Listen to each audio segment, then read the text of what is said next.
Ient was the account. The lords who held these manors, the abbeys, the cathedrals, the great households, had their stewards record everything the land produced and everything it cost. Every measure of wheat, every hen, every penny laid out on food for the workers at harvest. Thousands of these rolls have survived. A historian named Christopher Dyer has spent a working life reading them, and it is largely out of his patient arithmetic and the work of others like him that we can say with any real confidence what was eaten and by whom. At a manor called Sedgeford in Norfolk, the accounts run almost unbroken across more than a century and a half. Among a great deal else, they set down what the harvest workers were given to eat. We will come to that meal in time. It is a far better table than the grey picture would ever let us guess. The written record is only half of what we have. The other half is in the ground. Where these villages once stood, archaeologists have dug down through the old rubbish pits and the floors of the houses, and the animal bones, the seeds, and the very residue soaked into the broken cooking pots all have their own testimony to give. Testimony that does not always agree with the written word, and is the more useful for that. What comes back when the two are set side by side is not a guess, but a reconstruction, built from evidence, with the gaps left honestly as gaps. And harvest sits at a hinge in the year. Behind these workers, only a few months back lay the leanest weeks of the whole calendar. That long, thin stretch of late spring and early summer, when the previous year's stores had worn down to almost nothing, and the new grain still stood green and uncut in the fields. Ahead of them lay November, and the slaughter when the animals that could not be fed through the winter would be killed and salted away against the cold. So the harvest table stood at the very top of the turning wheel. The worst was behind. The deep cold had not yet come. To understand what these people ate, we have to watch the wheel turn through a whole year, not simply stop the clock at noon on one good day. Almost everything most of us feel certain we know about this food, we took in from somewhere that was not the record. From a film, from a half-remembered afternoon at school, from the grey haze that the word medieval tends to pull up on its own. That haze is worth setting down for a while. What the careful reading hands back is stranger and warmer and a great deal more particular. You can read a great deal of it for yourself now. Much of it has been put into print. But tonight, there is no need. You have only to listen and let the table fill as the hours pass. There is something steadying in this, if we let it be. The most ordinary fact about a person, what they ate at the end of a day's work, is the very kind of thing that tends to vanish first. The thing no one bothers to set down because everyone alive already knows it. And yet, for these people it did not entirely vanish. Enough was written down, and enough was thrown away and buried and turned up again by careful hands, that the plainest detail of their lives can be handed back to us across 700 years. We tend to assume the past keeps its great things and loses its small ones. Here, at least, it is the small things that have lasted. Before we step back into that morning, though, before the fire is lit and the long day begins, there is one quiet thing to say. If you find yourself drawn to this kind of slow walk through the ordinary past, to the careful reading of what people actually did and ate and carried through their hours, consider subscribing and staying on with us. There is a great deal more to keep, more lives, more tables, more of these long buried days to open, and we would be glad of your company through them. And if you would, let us know where you are listening from tonight, your city and your hour. It is a strange thing and a good one to see how far a single quiet hour can travel. How many rooms are awake or going dark alongside this one? Now let us begin where the day itself began. In the dark, a little before dawn, in a cottage where the fire has been sleeping under its ash all night, and someone is about to wake and see whether it lived. If you had woken in that cottage, you would have woken into a darkness very nearly complete, and into cold. The thin, settled cold of the hour before dawn, when the night has worn itself out and the day has not yet begun to push back against it. No clock would have woken you, and you would have needed none. A body that takes its rest not long after dark, emptied out by the kind of labor that leaves nothing in reserve, learns to wake on its own when the black begins to thin, and often a little before it. So you would have lain there a moment, listening to the breathing of the others along the floor, to the wind if there was wind, to the shift and stir of the animals if they were kept close. And then you would have done the first thing that mattered. It was not to eat and not to pray. It was to find out whether the fire had lived through the night. A great deal hung on that single question. The fire had not been put out when the household lay down. It had been put to sleep. Through the last of the evening, someone had raked the burning heart of it into a close heap and drawn the cooling ash up over the top, banking it so that beneath the grey crust, the embers went on breathing slowly, holding their warmth in the dark for hours. There is a word for this covering of the fire that has come all the way down to us, though it has travelled a long road from the hearth. The command was to cover the fire. Couvre-feu in the French of the Lords. And from that, we have our word curfew. Centuries on it would mean a bell in a town, and an hour to be off the streets. In its first and plainest sense, it was only this, the nightly, careful smothering of the one flame a poor house could not easily afford to lose. Losing it was the trouble, you see.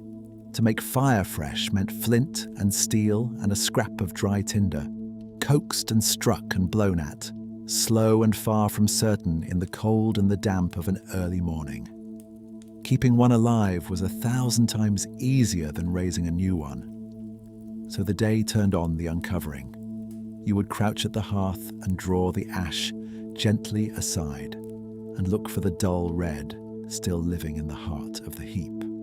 If it was there, the morning was already half won. A few dry slivers fed in, a slow lean down, a patient breath, and the red would climb back into flame, and the house had its light and its warmth and its means of cooking all restored in a single small victory. If it was not there, if the banking had been clumsy or the night too long or some thread of draught had done its quiet work, then the morning began behind itself. A cold walk to a neighbour's door to beg a few live coals, and the carrying of them home cupped against the wind, and the whole day started in the wrong key. There is a smaller version of this that we still carry, even now. Most of us have woken on a cold morning needing to know whether some quiet mechanical thing has held through the night, whether the heating came on as it should, whether there is hot water, whether the coffee can be made without a fuss. The stakes are nothing like the same, but the shape of the feeling is old and unchanged. A day can begin easy or begin hard on the strength of one small thing that either survived the night or did not, and was decided before we were ever properly awake to it. The light to work by, meanwhile, was scarce, and spent as carefully as anything else under that roof.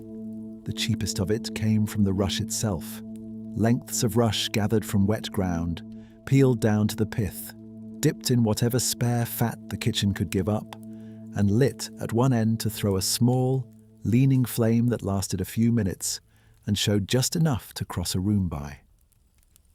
Wax candles, clean and steady and long burning, belonged to the church and to the Lord's Hall. In the cottage, light was rendered out of the kitchen's own grease, and it was never wasted on idle hours. Most of what was done in that first dark stretch of the day was done by the glow of the woken fire, or done by feel in a room that everyone in it could have crossed blind. Here is the part the grey picture never quite prepares us for, not because it is bleaker than we imagined, but because it is plainer. There was, most mornings, no breakfast in any sense we would recognise. Nothing was cooked. The first food of the working day was a piece of bread, dark and dense, and already a day old or more, with a cup of weak ale brewed in the house, and it was very often taken standing, caught up in the hand, eaten in the cold and the half-light, and finished on the way out to the door. The day's eating was not a row of set meals with the work fitted neatly around them. It ran the other way about entirely. The work came first and set the hours, and the food was carried out to wherever the work was, and the morning bread was less a meal than a thing you took on board, so the body would hold until there was a real reason to stop. The ale deserves a word, because a story has grown up around it that does more harm than good. The notion that people drank ale because the water would have killed them. That is not the reason. The ale was weak, far weaker than the word calls to mind today, nearer to a thin and faintly sweet barley drink than to anything that would touch the head. It was made at home, most often by the women of the house, in small and frequent batches because it did not keep. And it was simply what there was to drink alongside bread on a cold morning. Food in liquid form near enough, and the ordinary made drink of an ordinary table. Not a medicine taken against bad water. We do have pictures of these mornings, or something close to them, and they are worth pausing on, because they are as much a trap as a gift. In one famous book made for a Lincolnshire knight named Geoffrey Luttrell, the margins are crowded with country people at their work, sowing, reaping, carting, baking, sitting down to eat. It is the single richest set of images of country labour to survive from the England we are walking through, and it is tempting beyond words to take it as a window thrown open onto the real thing. But it was a rich man's book, made to a rich man's order, set down in gold to honour his name and his land and his good lordship. The scholar who has read those pictures most closely, Michael Camille, showed just how carefully they were arranged to please the Lord who paid for them. The labour made orderly and willing, the hardship quietly smoothed away. So we read the book the only way it can be honestly read. We take from it the curve of a sickle, the way a loaf was cradled, the cut of a hood, the gesture of a back bent to the ground, the objects and the motions which it shows us truly. We do not take from it that the work was light or the people content. For that, the gilded margins are exactly the wrong place to look, which carries us back to the bread still waiting in the hand at the door, because that bread has more to tell us than almost anything else on the whole day's table, and not all of it is what we would guess. It was old before it was eaten, and that was no accident of one unlucky morning. Most cottages did not bake, not daily, and a great many of them not at all, and the reason ran straight back to the Lord and to the oven that was his and not theirs. But set the oven aside for the moment, for now there is only the loaf itself, dark in the grey light, heavier in the hand than any bread most of us have ever lifted, and a long way indeed from the thin grey, nothing we were promised. Morning, the Crown had laid out what was called the assize of bread, a rule that tied the weight of a loaf to the going price of grain, so that as wheat grew dear, the penny loaf grew smaller while its price held fast, and a baker caught cheating. The weight could be fined or shamed in the pillory before his neighbours. The assize did not treat bread as a single thing. It named the kinds in their proper order, from the fine white wastel and pandemain at the top, down through the middling sorts to the dark household loaf at the foot. A whole ladder of bread laid out in statute, white at its head and brown beneath. The order our worker tasted in the morning loaf was nothing he had imagined. It was written into the law of the land. What lifted the white loaf to the top was not flavor, it was expense and the particular kind of waste that only real wealth can afford. A fine white bread demanded the best wheat, the most delicate and the lowest yielding of all the grains, grown on the best ground, the ground the poor did not hold. It demanded too that the flour be sifted again and again through fine cloth until every fleck of bran was taken out, which meant discarding a good part of the grain's own bulk to keep back only the whitest heart of it. White bread was the bread of people who could afford to throw food away. The dark loaf in our worker's hand was dark for the exact reverse of that reason. Nothing whatever in the grain could be spared. The bran stayed because the bran was food, and to sieve it out and lose it would have been a kind of extravagance that no one at that table could dream of. Their wholemeal bread, the very thing we now seek out and pay over the odds to get, sat on their board as the plainest mark of having little. It was not a choice made for health. It was the shape that going without took, once it had been pressed into a loaf. Our own word, Lord, is the proof of how deep the bread ran. Traced back to its root, it began as a word meaning loaf ward, the keeper and the guarder of the bread. Lady stood beside it at the root, the loaf kneader, the one whose hands worked the dough. Those who lived beneath them, who ate at their board and owed them labor for it, were named from the very same thing seen from the other side. They were the loaf-eaters. That last word has left us no name we still use, but it left the thing itself behind, the household of the dependent, fed on another's bread and bound to him for it. The whole order of who served whom rested at the very root of the words for it, on who held the bread and who was handed it. A loaf does not come to the hand straight from the field, and the road it travels says as much about who held what as the loaf does itself. Grain must be ground before it can be baked, and grinding was rarely something a household was left free to do for itself. The mill was the Lord's. So too was the great oven, the one already glimpsed this morning, the reason the bread was a day old before it was broken. A tenant was bound by custom to carry his grain to the Lord's mill, and his dough to the Lord's oven, and at each the Lord drew off his share. A scoop of flour from every load milled, a fee on every batch baked. The loaf going out to the field had already paid its way twice over before a mouthful was eaten.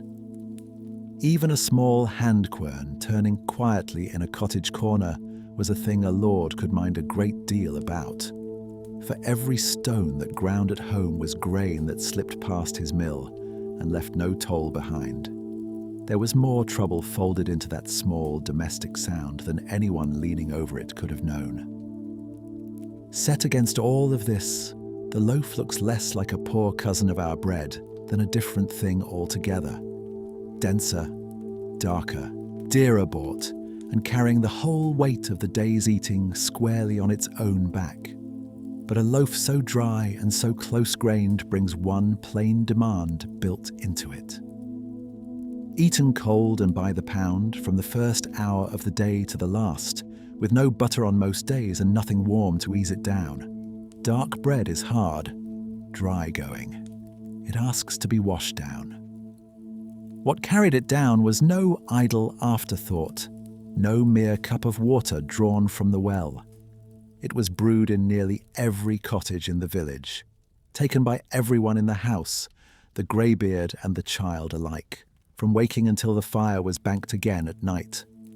And around it there has gathered almost as much misunderstanding as ever settled on that grey bowl of gruel we set aside at the start. The loaf then leaves a plain question hanging in the cold of the morning. What did they drink to get it down? And why did it come to matter nearly as much as the bread itself? The answer is written down, as so much of this is, in the rolls of the manor court. And at first glance it reads like the record of a village overrun with petty criminals. Turn the membranes over season upon season, and the same kind of entry keeps coming round. This woman and that one, and a dozen besides, each named before the court and fined a penny or two for brewing and selling ale against the assize. The same names return, fresh ones join them, and all of them are in trouble for the one small offence, year after year after year. A stranger to these records might take the place for a den of bootleggers, forever being hauled up for an unlicensed trade. The truth runs almost exactly the other way. Those fines are not the mark of a handful of lawbreakers. They are the trace of something that very nearly every household in the village was doing for itself. Nearly every cottage brewed because nearly every cottage had reason to. Ale would not travel and would not last, so a household that wanted it made it, and the making fell almost without exception to the women. It belonged among women's work in the same way the baking and the garden did, folded into the ordinary running of the house, and now and then reaching past it into something larger. A woman with a sure hand for ale and a little grain to spare would brew beyond what her own people could drink and sell the rest to her neighbours. And in that small way, a household chore became, for a great many women, one of the very few trades the world left open to them. Judith Bennett, who has traced these brewing women through the records as closely as anyone, found them at once everywhere and entirely ordinary. They were no guild of sworn professionals, but a shifting company of wives and widows, women who brewed when they had grain to spare and a reason to, and fell quiet again when they had neither. That a thing so common should be so closely watched can seem strange until we see what the watching was for. The same assize that pinned the weight of the loaf to the price of grain kept its other eye on the ale, fixing what a measure might cost so that no brewer could gouge her neighbours when grain ran dear. To see the rule kept, the village named one of its own as Ale Taster, who went where fresh ale was working and sipped it and judged it, the strength of it, the soundness of it, the honesty of the cup it was poured into. A brewer with a new batch ready made it known by hanging out an ale stake, a pole or a leafy bush thrust above the door, a sign any thirsty passerby could read. For the suspicion was real and not always unearned. The alewife who watered her ale or gave short measure or pushed a soured batch on a customer who would not know until he was home was a stock complaint of the age, grumbled at in sermons, mocked in rhymes, and the watching was the village's plain answer to her. The ale itself began, like the bread, in grain, but grain coaxed down a stranger road. First the barley was wetted and left to sprout, then dried and lightly cooked, and in that small, deliberate waking of the grain, a sweetness rose that had not been there before. This was malt. The malt was cracked and steeped in hot water until it gave up its sweetness into a thick, cloudy liquor called the wort. Then the wort was set in a warm corner to do the one thing no one of that age could explain. It came alive. It clouded and hissed and threw up a head of working froth, and over a day or two, it turned from sweet liquor into ale. Had you put your head in at the door on a brewing day, the warmth would have reached you first, and then the smell, bready, sweet, heavy, with a sharp, sour edge rising through it as the brew worked. They could not say what made the change. They knew only that it came, reliably, and yet never quite to command.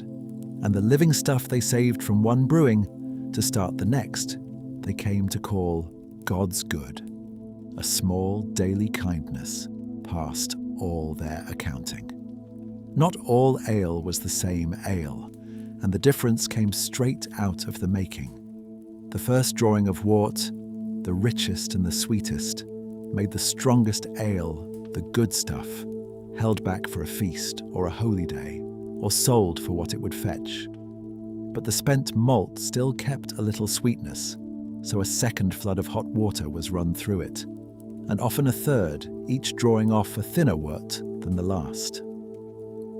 From those later, paler runnings came the everyday drink. Small ale, the household's common cup, so mild that by our measure it might carry a bare percent or two of strength, and often less. This is the first thing to grasp about the ale these people drank from waking to sleep. It was weak, almost past our believing, a world away from anything that would cloud a head or slow a hand. It could be taken all day long with a clear eye and a steady step, and that is exactly what they did with it. The story that has clung to this ale harder than any other is the one we set aside, briefly, at the start of the day. That people drank it because the water around them would have sickened them or killed them outright. Now that we are standing over the brewing tub, it is worth saying plainly how wrong that is. People drank water. They drew it from wells and springs and from streams they knew to run clean. They understood perfectly well that some water was foul and some was sound, and they chose accordingly. Ale was no flight from poisoned water. Ale was chosen over water for reasons that had nothing to do with fear, because it carried real nourishment that plain water did not, because it had taste and a little comfort in it, because to set ale before a guest rather than water was to do him honour. An old rhyme of theirs put the order of it about as flatly as it can be put. Ale if there was ale to be had, and water if there was not. Water was the fallback. Ale was the thing reached for first when it could be, much the way we reach past the tap for something we would simply rather drink.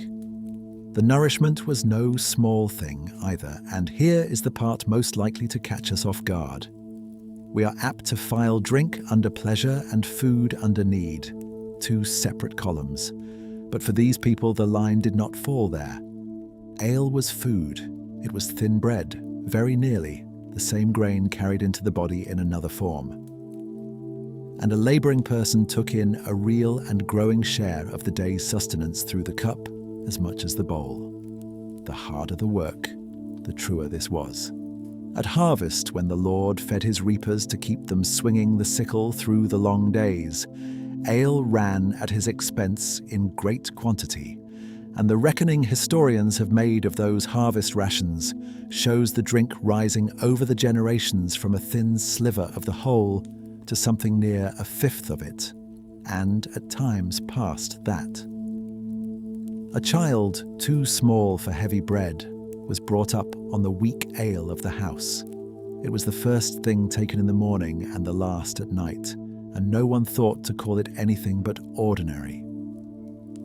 We noticed already at the morning cup that this ale did not keep, that it was made in small and constant batches and drunk young. The reason was built into the very nature of the drink.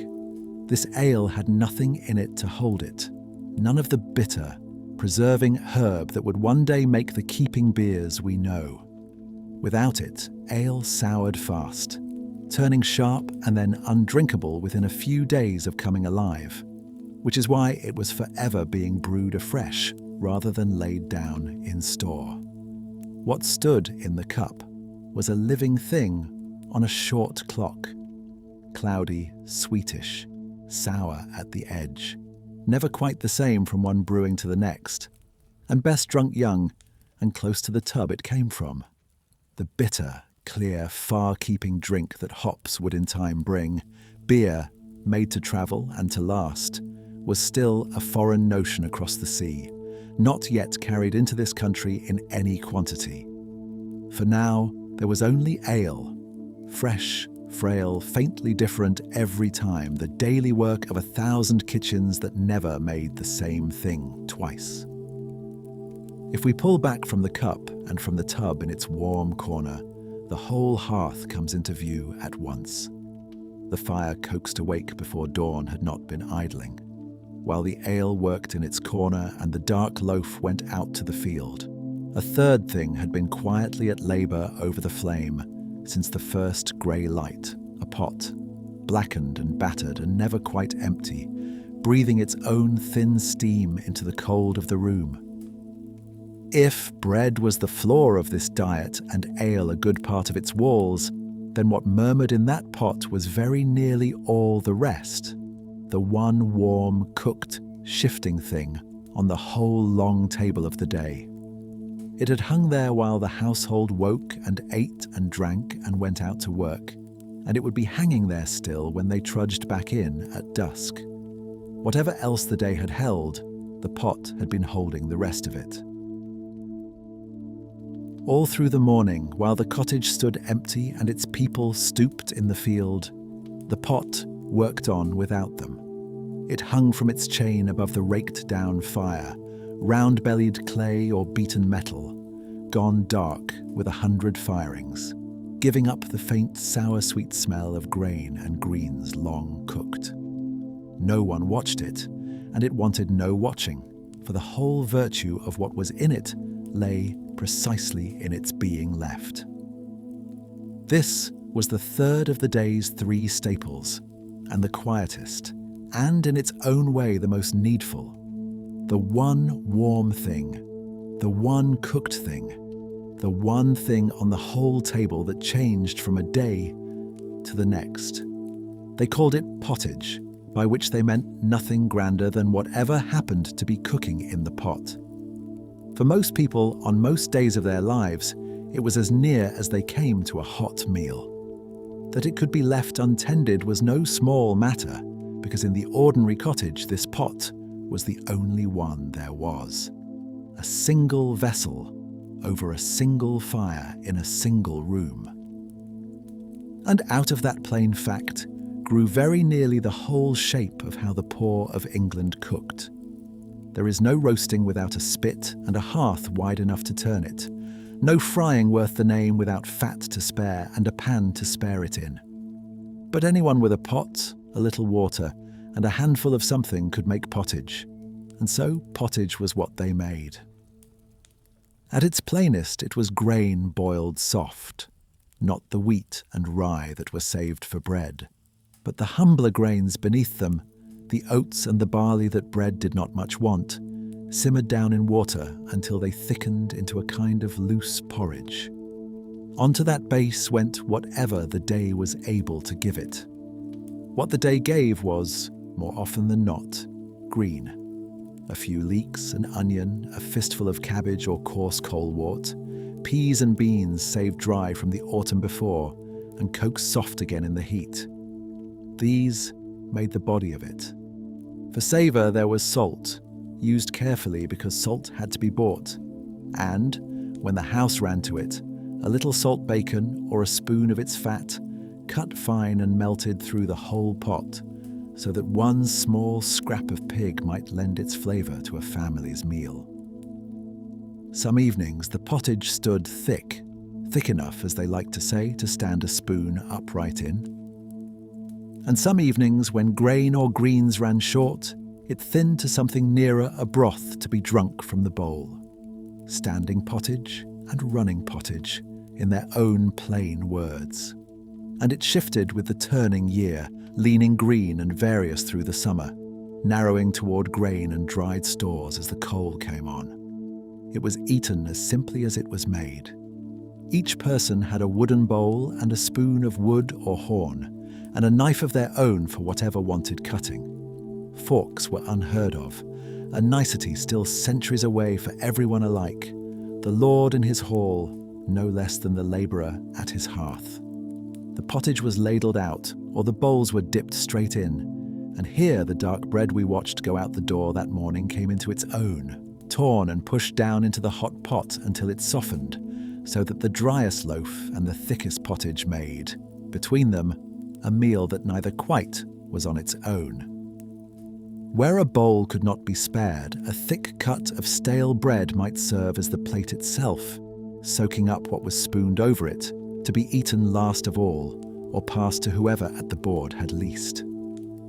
Very little was set down that could not, in the end, be eaten too, for the pot was not scraped clean and started over each morning. It was tended. Whatever went uneaten at the close of one day stayed in the pot through the night, and the next day's grain and greens were dropped in on top of it, and the days after that on top of those, so that any given evening's pottage was partly made of the evenings behind it, carried forward and added to, and never wholly finished.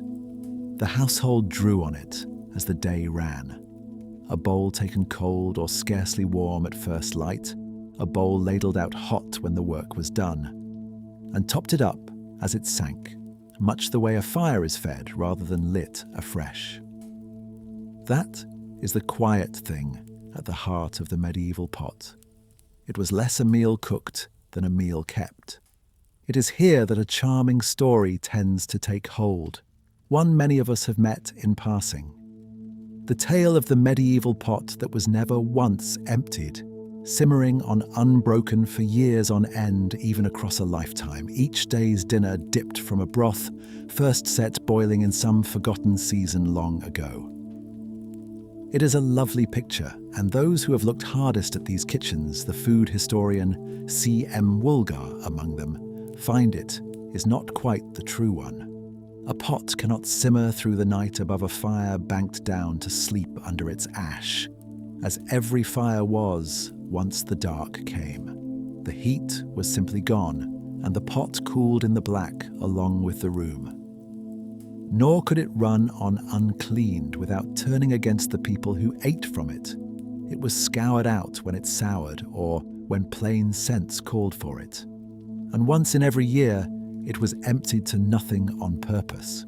For when Lent came round, every trace of meat and grease had to go, and the pot was washed clean of the whole winter and set going again on nothing but grain and water and green.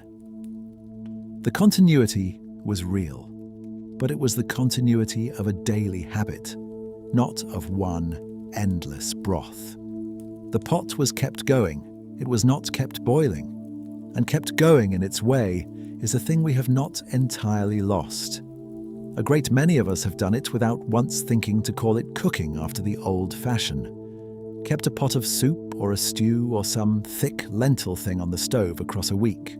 Come back to warm a bowl and found it a little deeper each time, tipped in the half onion and the limp greens and the last of the Sunday joint because it seemed a small crime to waste them. Let one patient pot take up the odd ends of a fortnight. The rhythm is the very same rhythm, but the likeness will flatter us if we let it, and the difference is worth keeping honest. We keep such a pot by choice, as thrift or as comfort, one option among 100, and we tire of it within days and turn to something else. For them, there was no something else, or next to none. No 100 options, no turning away. The pot that we would think a cozy indulgence for a week was, near enough, the cooked food of an entire life. What that life dropped into the pot day upon day was mostly green and growing, and almost none of it came from far.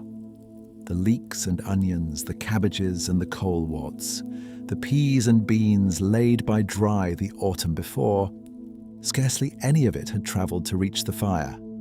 It came from a few strides past the door, from a small square of dug and dunged and closely guarded ground that most cottages kept to themselves.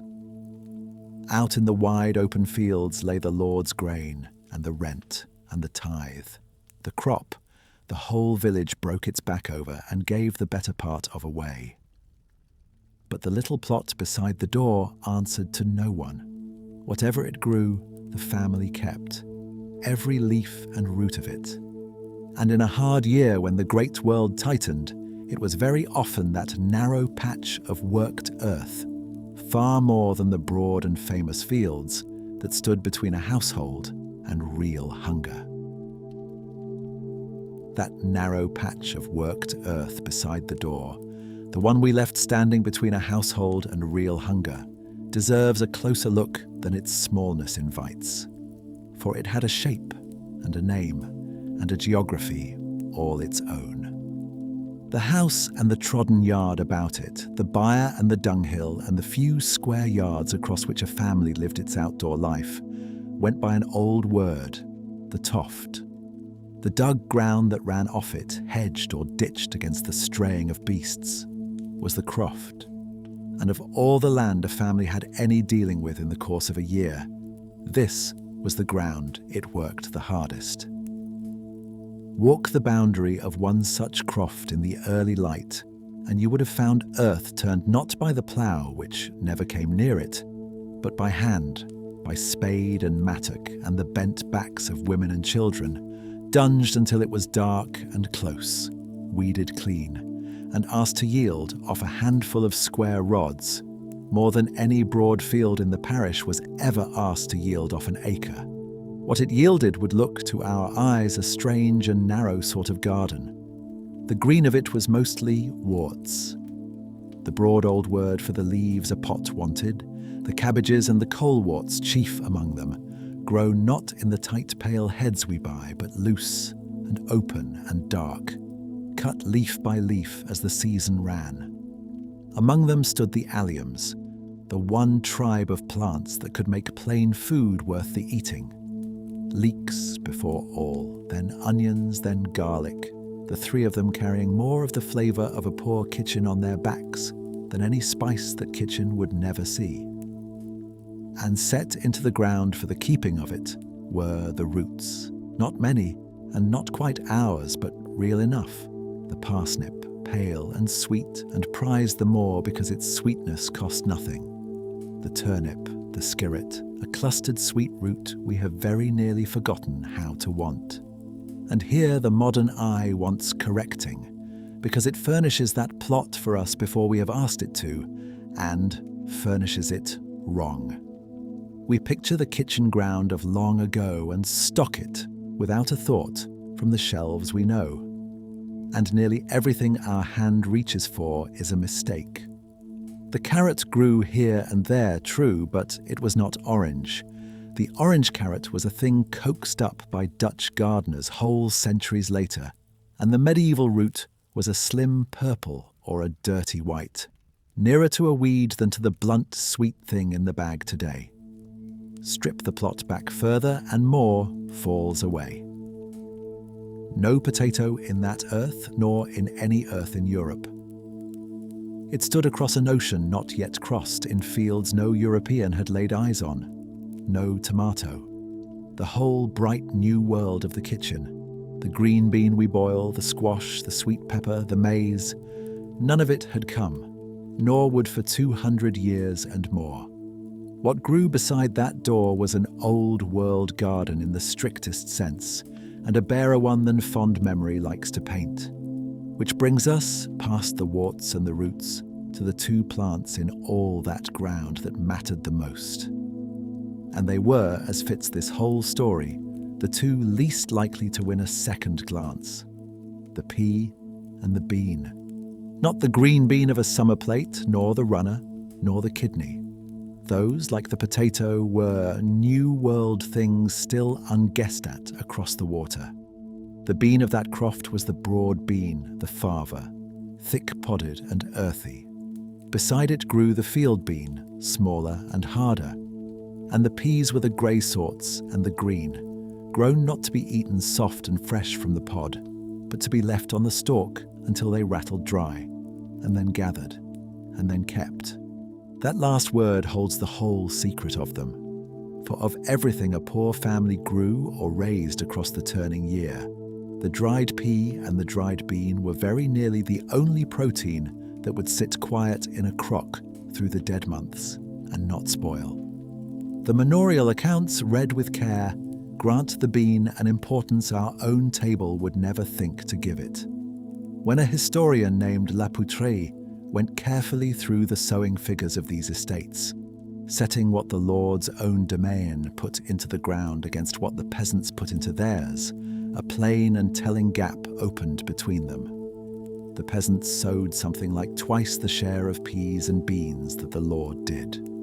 The reason is not far to seek, and it tells you nearly the whole of it. The the Lord had meat and grew his peas and beans, in good part as fodder, to carry his horses and his oxen through the year. The peasant, who met fresh meat seldom and salt meat sparingly, grew the bean because the bean was the surest thing to meat that his ground could give him. It earned in the end about the plainest name a food can carry. They called it poor man's meat, and the sown acres of England bear the name out.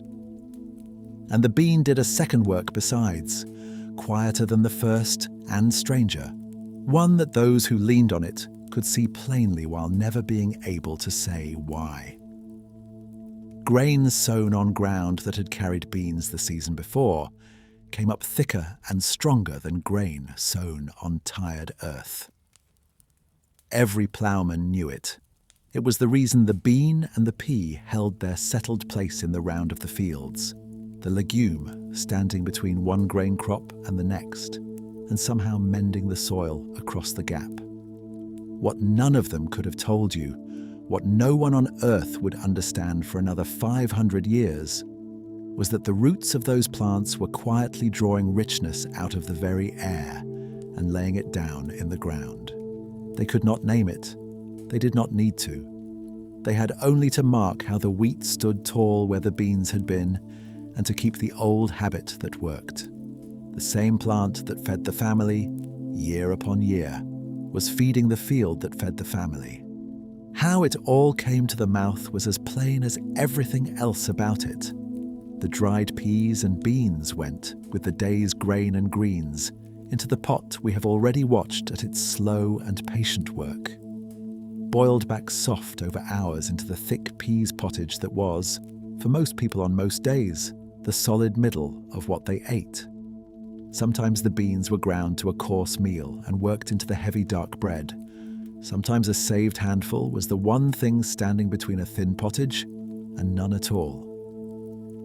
The bean did the work of meat in the end without ever being meat, eked it out where there was a little, stood in for it outright where there was none. And yet, it was not alone on that table in earning its keep so. There was another set of foods entirely that gave a household much of its strength and asked no creature to die for the giving. Pale things, mild things, drawn off the few living beasts a family kept close about the toft, morning and evening, day upon day. They had a curious name for them, those foods, one that falls on our ears like a small contradiction. What were the white meats? And how did so much of a year's nourishment come from animals that were never killed at all? On a shelf in the cool of the house sits a small cheese, round and pale and hard as a fist, its rind gone dry and faintly cracked, salt worked into it to hold the rot at bay. There is nothing about it to catch the eye, and that is rather the point of it. A cheese is milk that has been taught to keep. Milk talked out of spoiling, pressed and salted and set by against the day, months off, when scarcely a cow in the parish will give a drop. This was the answer the household made to a question its animals could not help asking. What do you do with a food that comes in a summer flood and then fails? You turn it into something that lasts. And the whole class of foods got that way, had a name, the very name our morning's bread and bean has been pointing us toward, the white meats. The word wants a moment's care because it has slipped its meaning since. Meat in their mouths did not mean flesh. It meant food, food of any kind. So the white meats were not meat at all in our sense. They were the pale foods, the milk and the butter, and the cheese, and the eggs alongside them. The whole nourishment a household drew from its living animals without ever putting one of them to the knife. And here is the first thing about them that we, standing where we stand, can scarcely feel from the inside. Milk was not always there. We pour it from a carton in the dead of February and never think to wonder at it. But a world without winter fodder to spare could not keep its beasts in milk the year round. The cow and the ewe gave when the grass gave. a thin beginning in spring, a great flush through the warm middle of the year, a falling off as the days shortened, and then nothing, the animals dried off and carrying their next young through the cold on hay, too precious to waste on milking. Fresh milk in that world was a creature of summer. It arrived with the long light and left with it. To live on the white meats was to live inside that rhythm, gorged on them when the grass stood high, and through the dark half of the year eating only what the summer had been made to leave behind, which is why so little of the milk was ever drunk as milk. Almost the whole of that summer flood went straight to the labor of saving it. Some was churned, beaten in a tall wooden churn until the fat broke and gathered, and the butter was worked and salted hard, and packed down into crocks where it would keep, sharp and yellow, for months. Most was turned to cheese, soured or set with rennet until it parted into curd and whey, the curd then pressed under stones or in a weighted mould, salted and ranked on its shelf to harden. But the milk did not all stay in the house that made it, and the part that left was the best part. The cream that rose and the butter beaten from it were what could be sold or owed away. What the cottage most often kept for itself was the thinner stuff beneath. The skimmed milk turned to a lean, hard cheese that could sit on a shelf half a year and very nearly turned the knife. Even within so plain a larder, the richness was skimmed upward, and the poor kept the bottom of their own bowl.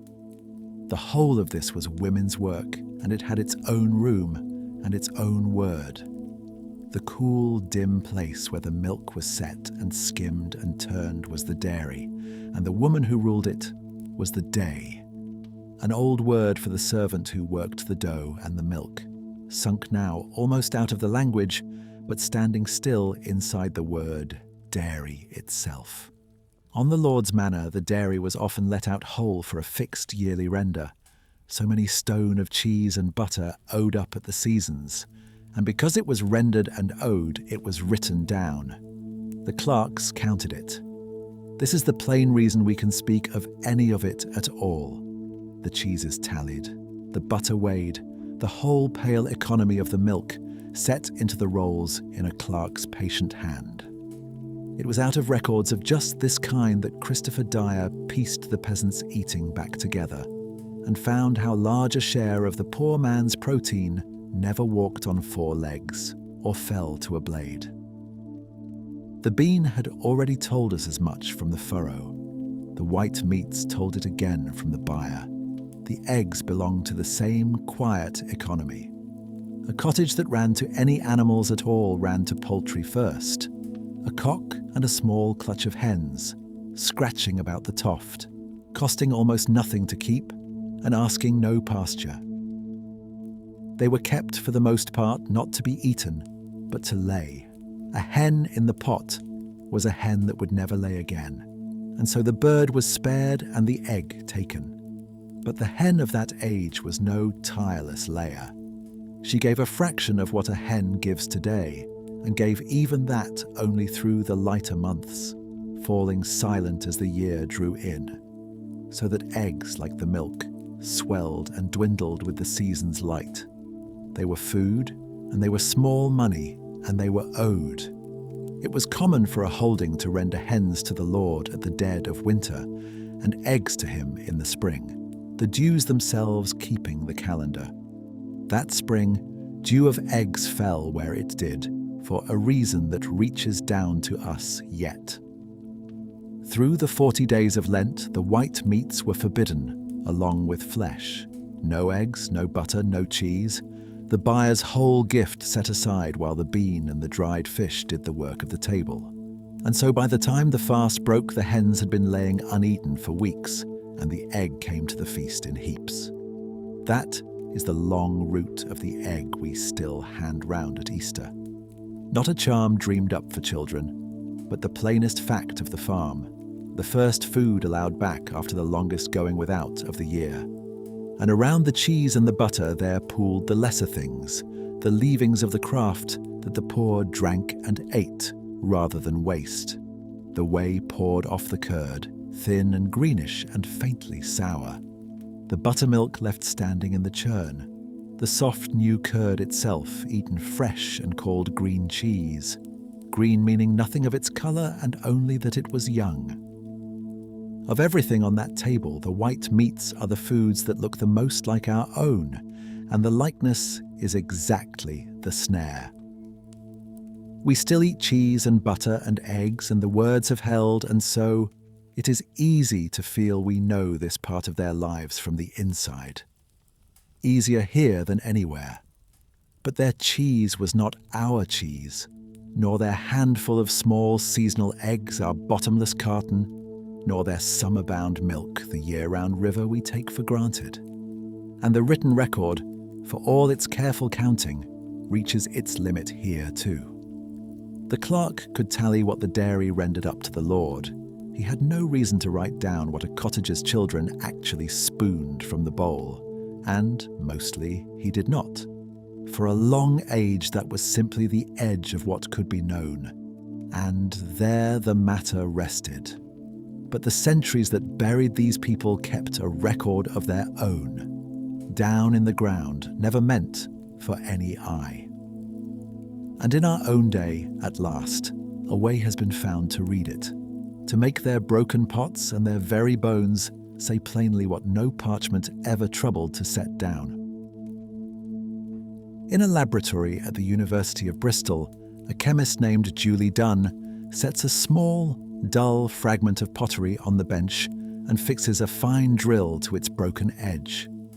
The piece is nothing to look at, a curl of coarse greyish earthenware, the wall of a cooking pot that was old before it shattered, and shattered before the Black Death. The kind of find that turns up by the bucketful on any medieval dig and is usually counted, bagged, and forgotten. She drills a pinch of powder from it, no more than would sit on a fingernail. And in that powder, if the pot was lucky in its burial, lies something no one in the cottage that owned it could ever have dreamed of leaving behind. Something no clerk would have thought to write. The actual fats of the meals it cooked, soaked into the clay and held there in cool ground for the better part of 700 years. To see how that can be, stand a moment at the hearth while the pot is still whole and still working. The pottage turns over its low fire, and the vessel that holds it is cheap, hand-thrown, unglazed. Its inner wall not sealed with the hard glass skin we put on our crockery, but left open and faintly porous, a fired sponge of clay. Each time a little fat melts into the day's cooking. The dairy stirred through the scrap of bacon, the marrow knocked from a bone. Some small part of it does not stay in the broth. It is drawn into the warm wall and held. The next meal lays a little more over it, and the next, until the grease of 1,000 dinners has worked deep into the fabric of the thing. The food itself rots to nothing the moment it is spilt or buried. But fats are stubborn things, water-hating, slow to break. Sealed in the clay and sunk in cool ground, they outlast the timber, the cloth, even the bones of those who ate from the pot, and are still there, faint but real, when the sherd is lifted from the earth in our own day. What Julie Dunn and her colleagues do with that grease is the quiet marvel of it. The powder is dissolved and passed through instruments, the gas chromatograph, the mass spectrometer, that comb a smear of ancient fat apart into its separate molecules and weigh each kind, so that a stain too faint for any eye becomes a list, a roll call of the substances once heated in the pot. And there is a finer reading still. The same fatty acid carries a slightly different weight of carbon depending on whether it reached the pot through an animal's milk or its flesh. And that whisper of difference, read closely, is enough to tell the butter from the bacon. Working through the cooking pots dug from West Cotton, a long deserted peasant hamlet in the Raunds country of Northamptonshire, the Bristol team read the clay this way, pot after pot. What rose out of it was less a surprise than a confirmation set down in a wholly new hand. There were the fats of dairy and the fats of meat, and, the cleverest catch of all, the waxy signatures of leafy greens, the cabbages and their kin that grew in the croft. The pottage of grain and greens and a little fat which the documents had implied and the pot's own daily habit had suggested, now stood proven in the chemistry of the clay that had cooked it. It is worth being plain about why this should matter so much, because it changes the very kind of thing we can know. Every witness we have leaned on until now was a witness with an interest. The manor accounts were kept to track what was owed. The moralists wrote to instruct. The painter in the rich man's psalter arranged his harvesters to please the man who paid him. All of them stand between us and the food, choosing what to set down and what to leave out. The grease in the pot chose nothing. It had no master to flatter and no lesson to teach. It soaked in, meal by meal, and waited in the dark to be asked. And what it speaks for is exactly the part of the table the written record is most silent about. Not the Lord's feast, which was counted and praised, but the cottager's ordinary pot, which no one anywhere thought worth recording. For once, the daily meal of the people who left no diaries has left a trace of itself after all, in the one possession of theirs humble enough to survive. And yet, the wonder has to be reined in just here, for the method sees the past with a crooked eye, and saying so plainly is part of trusting what it tells us. What soaks into the clay is fat, and so the pot's memory is a memory of fat before all else. It catches the dairy and the dripping vividly and goes half blind to everything that carried little fat into the cooking, the grain, the dried peas, the bulk of the greens, the very stuff that actually filled the stomach. Read the residues without that caution, and you would picture a people living richly on butter and meat. The truth runs the other way entirely. The thin-grain pottage that was the real foundation of the diet is the very thing the chemistry can barely see. Nor is one sherd a household or a year or a region. Its reading is a blur of many meals smeared together along the pot's working life, not a single dinner laid out to be studied. And for all it can name what was heated in the clay, the pot stays silent on the things that matter most to a hungry family, who was given the bowl, and how full it was, and how often it came round, and whether, in a hard month, it came round at all. So the pot, honest as it is, keeps only the half of the ledger that it can. It remembers the cooking and not the eating, what was set over the fire, not what found its way into a living body, nor into which body, nor whether enough of it ever did. To reach that, you would have to go closer still, past the vessel, to the person who held it, to some witness that did the eating itself and kept, without meaning to, a record of all it was made from. And such a witness was lying in the same ground that gave up the sherds, nearer to hand than anyone long supposed. The bones of the dead take in, slow year upon slow year, the chemical print of everything a body is fed. And they hold it, patient and unspeaking, long after the flesh and the bowl and the pot have all gone back to earth.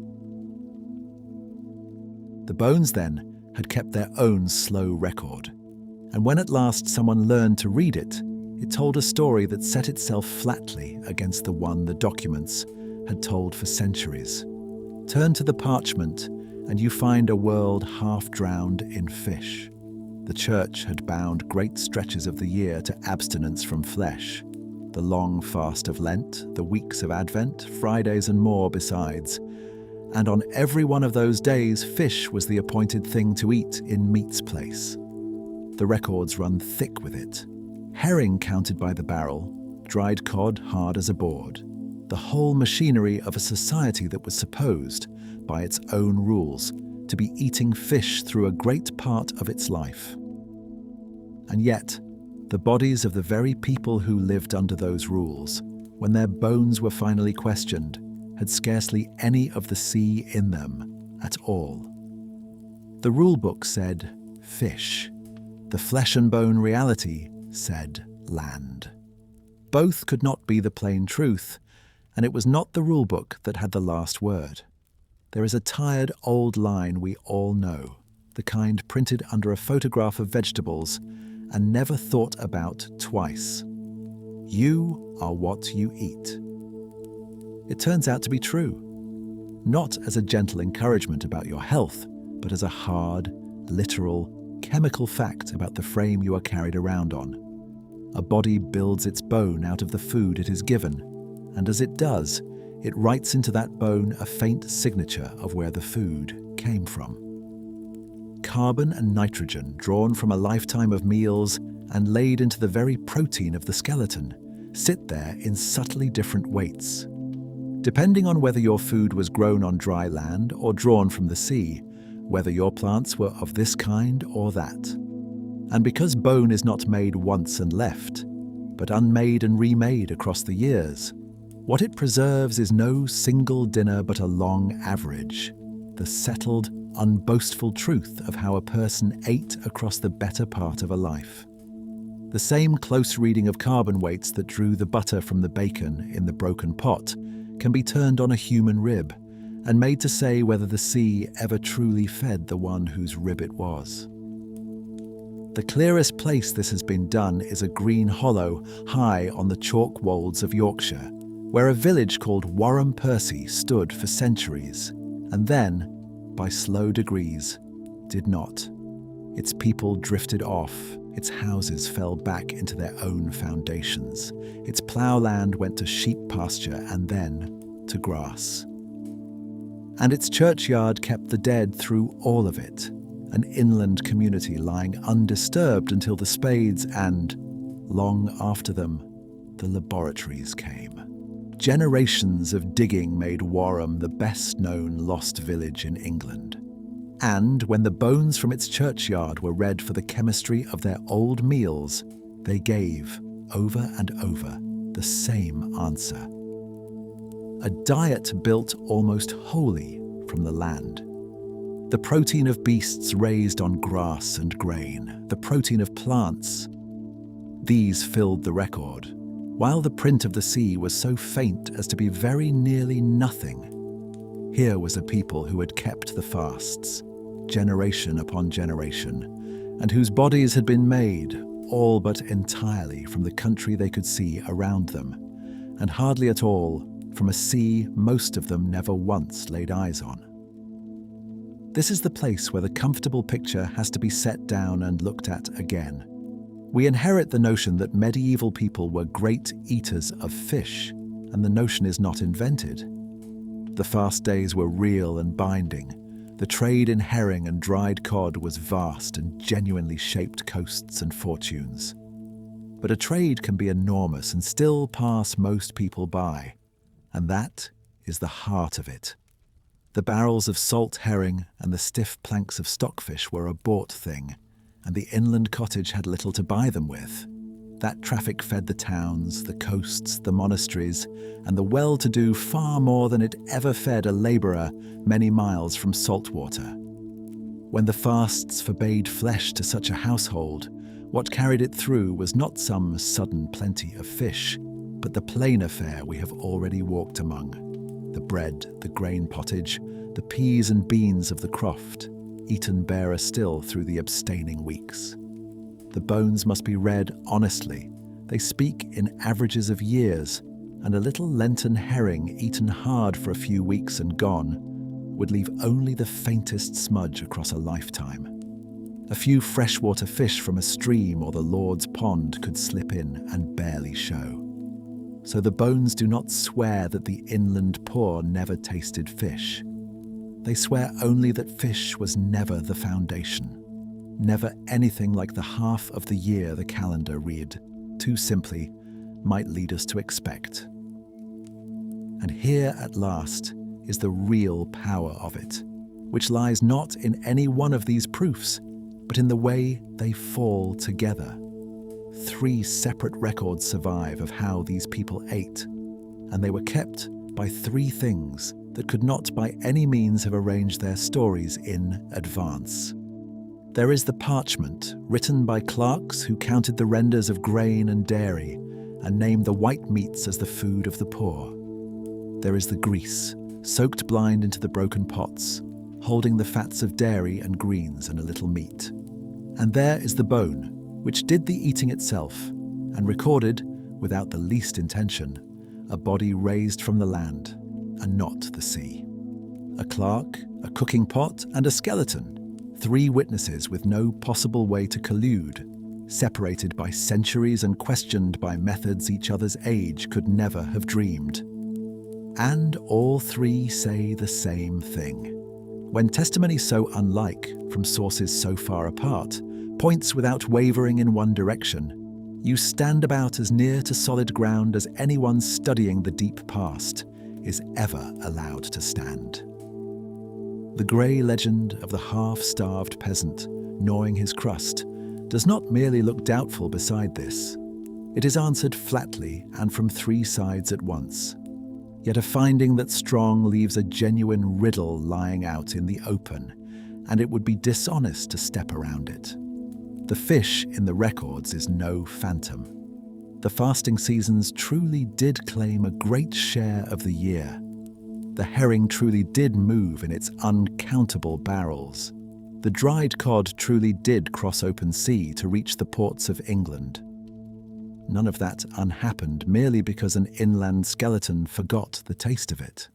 So the question turns itself over and asks to be answered the other way about. If the cottager far from the coast ate so little fish that his very bones lost the memory of the sea, then what were all those fast days actually made of in a house like his? And what, looked at squarely and without the legend, did fish truly amount to in the lives of the poor? Somewhere in the surviving rolls there is almost always a line for fish, and it is kept with a care that can stop you short. A monastery's clerk, a great lord's steward, sets it down to the last creature. So many barrels of herring laid in against Lent, so many stockfish, and the eels reckoned, as eels were always reckoned, by the stick. A stick is 25 eels, counted out and bound and tallied as exactly as coin. You can read 7 centuries later how many eels a particular house took in a particular year, down to the final tale. And then you go looking for the same exactness in the life of the cottage at the bottom of the hill, and it is simply not there. The roll that counts eels to the stick was kept by an abbey or a hall, by one of the very establishments that, as the bones have already told us, the fish trade truly fed. The cottage kept no roll at all. We begin, in other words, already standing at the edge of a silence, holding a beautifully precise account of the wrong people's dinner. To see why fish was worth counting so carefully, you have to feel the weight of the calendar that demanded it, and it is a weight we have set down so completely that we can hardly pick it up again. The church forbade the flesh of warm-blooded animals across a great reach of the year. There was Lent, the long 40-day fast before Easter. There was Advent before Christmas. There was every Friday in memory of the cross, and in many places Saturday too, and sometimes Wednesday. There were the ember days that fell with the turning seasons, and the eves of the great feasts besides. Set end to end, these abstaining days came to somewhere between 1/3 and 1/2 of the whole year. 1 day in 3 at the very least, on which no meat might lawfully pass the lips. Into that enormous gap stepped fish, which the age counted a creature of the water, and a different order of thing altogether, lawful when flesh was not. A year in which you could not eat as you pleased on 1/3 of its days, and knew it, and ordered your larder around it, That is a shape of life so far from our own that the imagination has to reach for it. And the fish that could answer such a need day after fasting day and far from any shore was almost never fresh. Fresh fish spoils in hours. What travelled and what kept was fish that had been hardened against time. Herring led the way, the cheap, oily, almost unbelievably abundant fish of the North Sea, preserved in two great fashions: salted down in brine into white herring, or salted and then smoked over slow fires into red herring, dark and dry and lasting for months. Behind it came stockfish, cod and its kin, split and hung to dry in the Atlantic wind until it was hard as seasoned timber and would keep for years. Before it could be eaten at all, it had to be beaten with a mallet and steeped a day and a night to bring it back to something a pot could soften. This was preserved protein, shippable and storable and, above all, bought. And for a household with a little coin or a place near the trade, cured herring was the very backbone of the fasting season. For the cottage with neither, even the cheapest barreled fish was an occasional thing, not a daily one. So if the inland poor were not living on bought sea fish, and their bones say plainly they were not, then their fish, such as it was, came from nearer water and was taken by their own hands. Here the eel comes into its kingdom. Fat, nourishing, and astonishingly thick in the rivers and meres and slow fen channels of lowland England, the eel could be trapped in basket and weir by anyone who knew the water. In the great wetlands, it ran so freely that whole communities paid their rents in it. The fen abbeys, houses like Ely set among the eel-rich marshes, taking them in by the tens of thousands a year. Alongside the eel swam the other coarse fish of fresh water, but here the old pattern closes in once more, for the best of that fishing was the Lord's.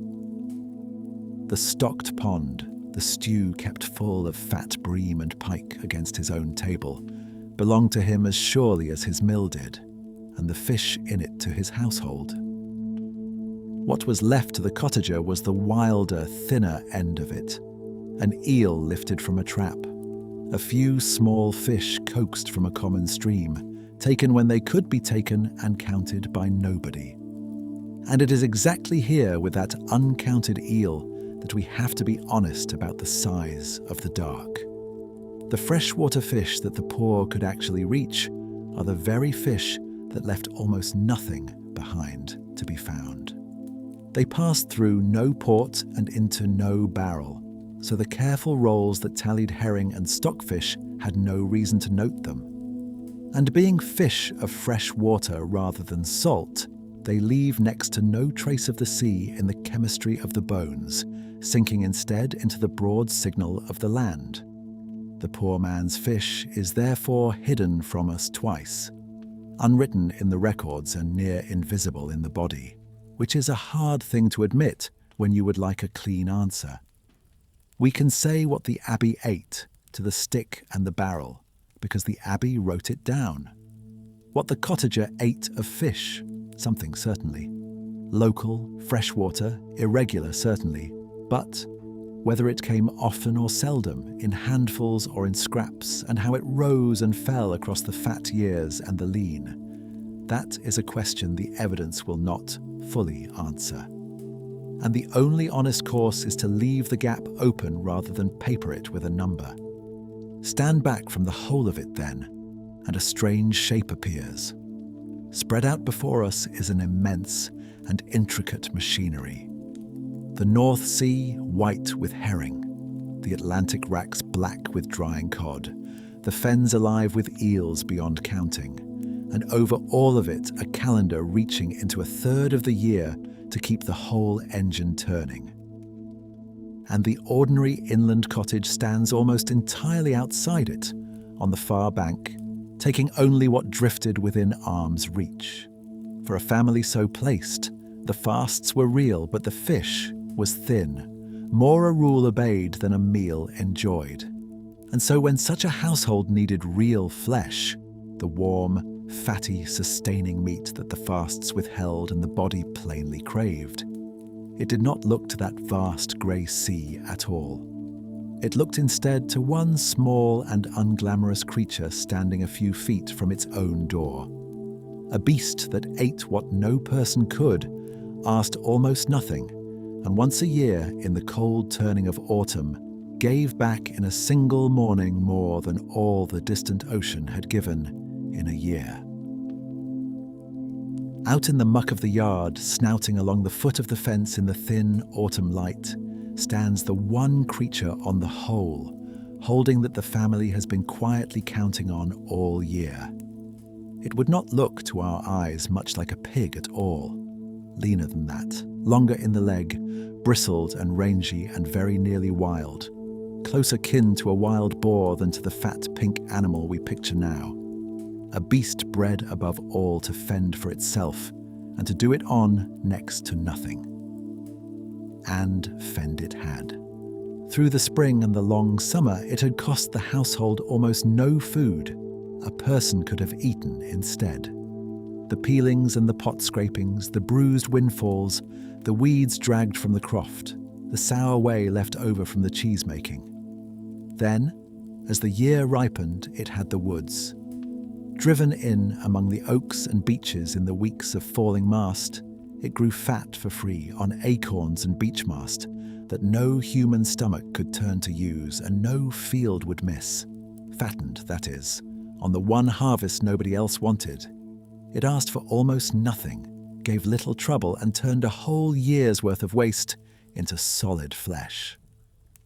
Now, with the light going short and the cold settling in, its one morning had come.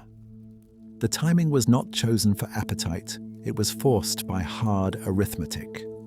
A pig could forage its own living through the green months, but the green months were ending, and there was nothing to carry it across the dead ones. Winter brought no mast and no weeds and no grain to spare. Every ear of that was wanted for people. So a living animal in December was only a mouth taking food out of human mouths.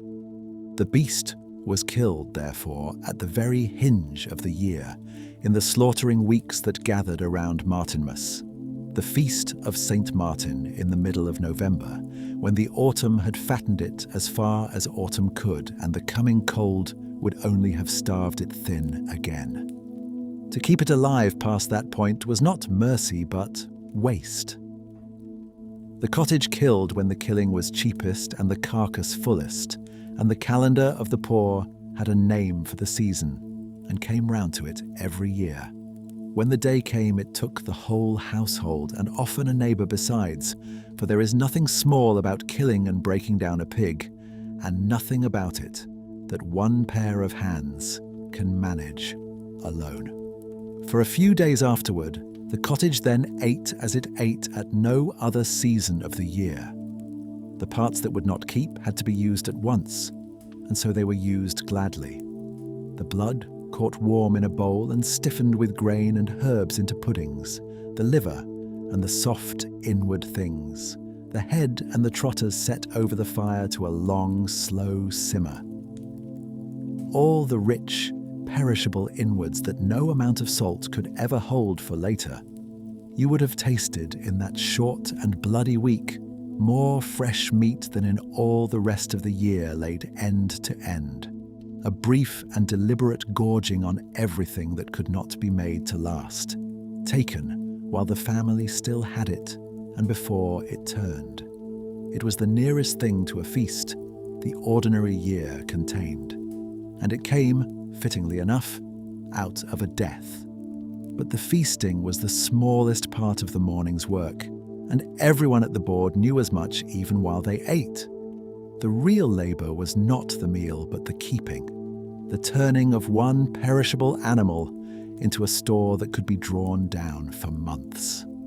The great sides and the hams were the prize, and they were saved in the two old ways. Some was packed down hard in salt and brine, layer on close-pressed layer in a tub or barrel, to become the salt pork that would sit in the cool dark and wait. The rest was hung up in the smoke of the hearth, slung from the rafters in the thick of the cooking fire's reek, until it cured into bacon and into hams gone dark and dry, enough to last clear through to spring. None of it was free. Salt, as the household knew too well, had to be bought with coin it could ill spare, and it took a great deal of salt to hold a whole pig against rot, so that the preserving of the year's meat was itself the one heavy purchase that made all the rest worth doing, the price paid to turn a single morning into a larder. Around the prized sides, meanwhile, nothing else was let go. The fat was rendered down to lard and kept back for cooking. The cleaned guts were saved for the puddings, or kept as their casings. The trotters, the ears, the very bones, each went to a use. A creature this dearly come by was not a thing of which you wasted any scrap, and the cottage wasted almost none. Then the store laid by, the pig all but vanished from the table as meat, and came back, instead, as flavour. For the salt bacon hanging in the rafters was never meant to be eaten in slabs. It was there to be spent a shaving at a time. Day upon day, through the months ahead, a small scrap of it would be cut fine and melted through the pottage we have watched simmering away in that one dark pot, so that a single fatty morsel might lend the taste of meat to a whole family's bowl. One pig, cut careful and eked out with a miser's patience, made the entire difference between a year of plain boiled grain and greens and a year of food that carried, however faintly, the savour of flesh.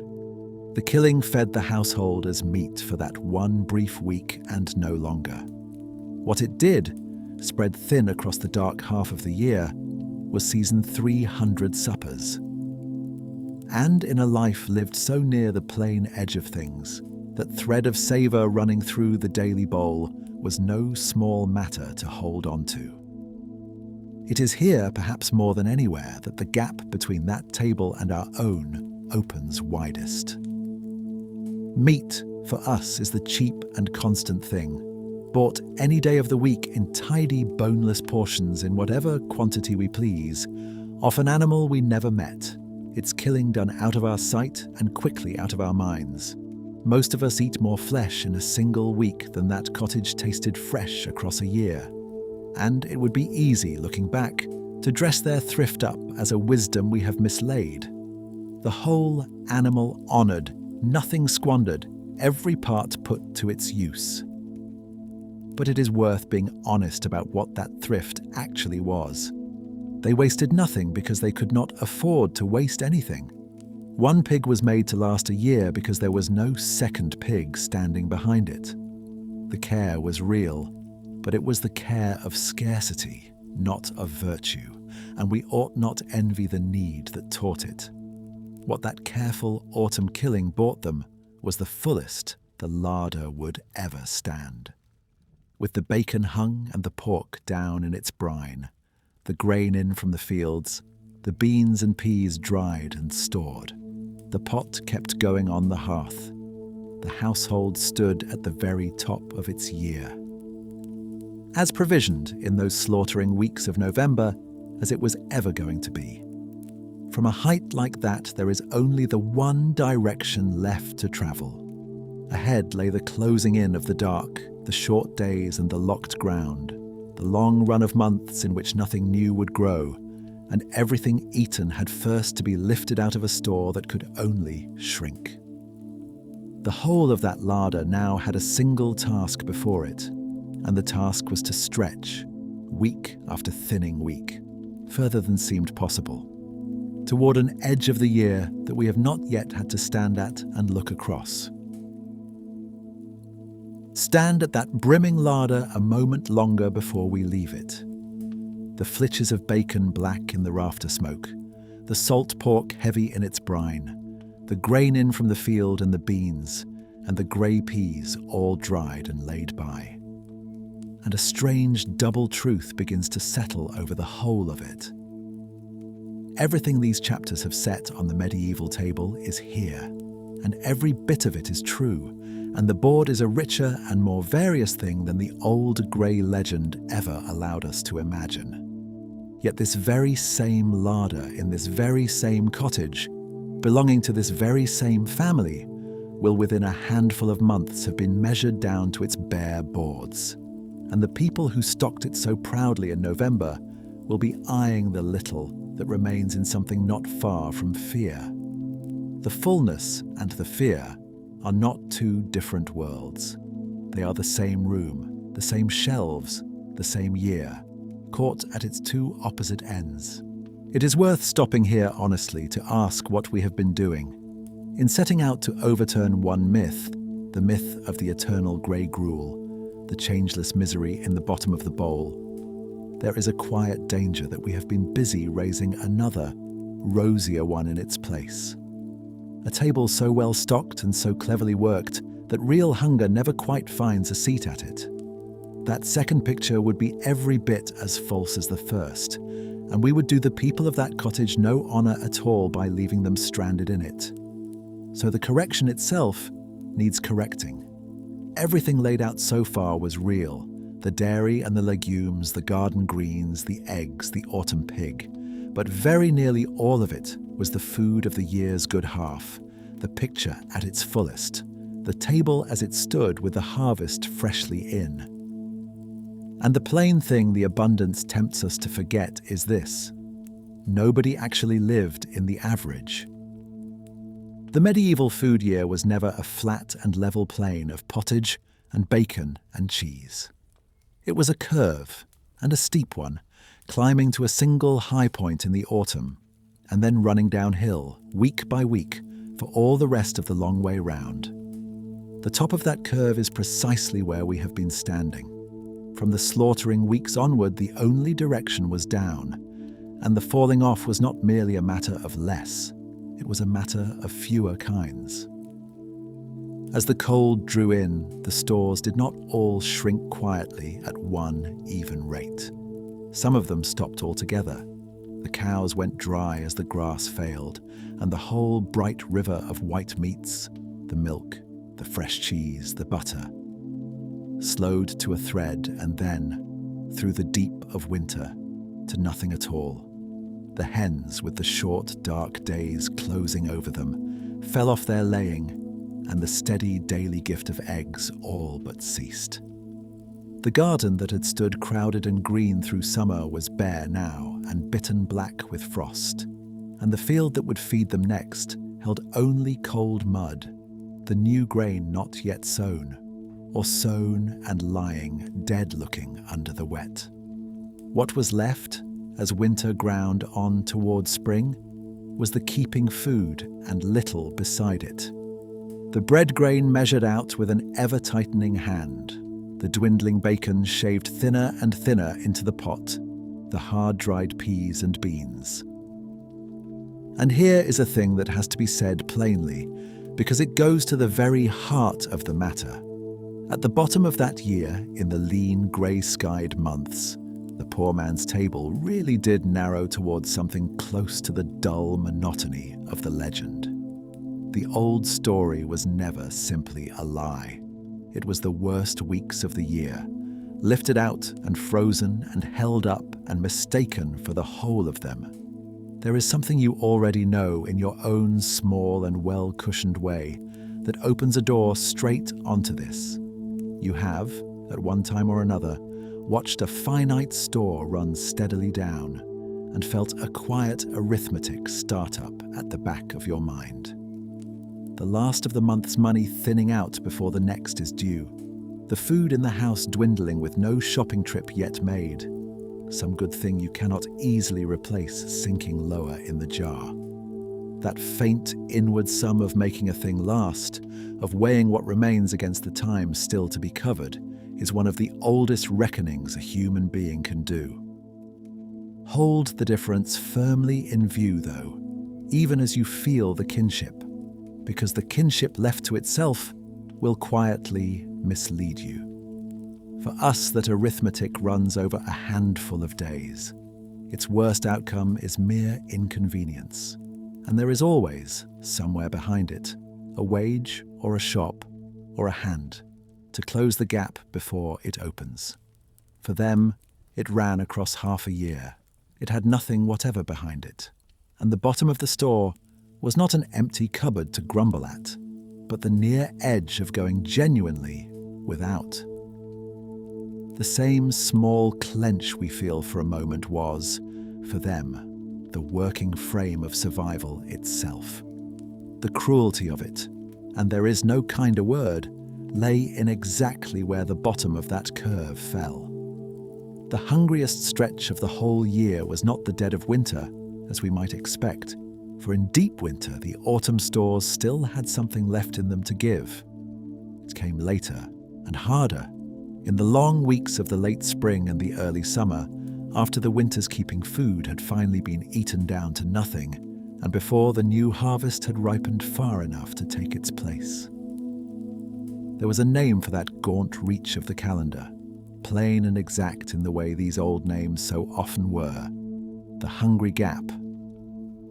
The season in which the last year's food was gone and this year's was not yet come, when a household lived in the narrow space between two harvests, with the first one wholly spent and the second still standing green and useless in the ear. Worse still, the season heaped its burdens together with a kind of grim indifference. The long meat fast of Lent fell square across these very weeks, laying its religious abstinence over a dearth that was already biting hard enough on its own. And it was in these same starved months that the heaviest labour of the entire year was demanded of them. The spring ploughing and the sowing, the bone-deep work a body can only truly do when it is fed. The most was asked of them. In other words, at the one moment, the table had least of all to give. So we come, at the last, to the question that the full November larder so politely declined to answer.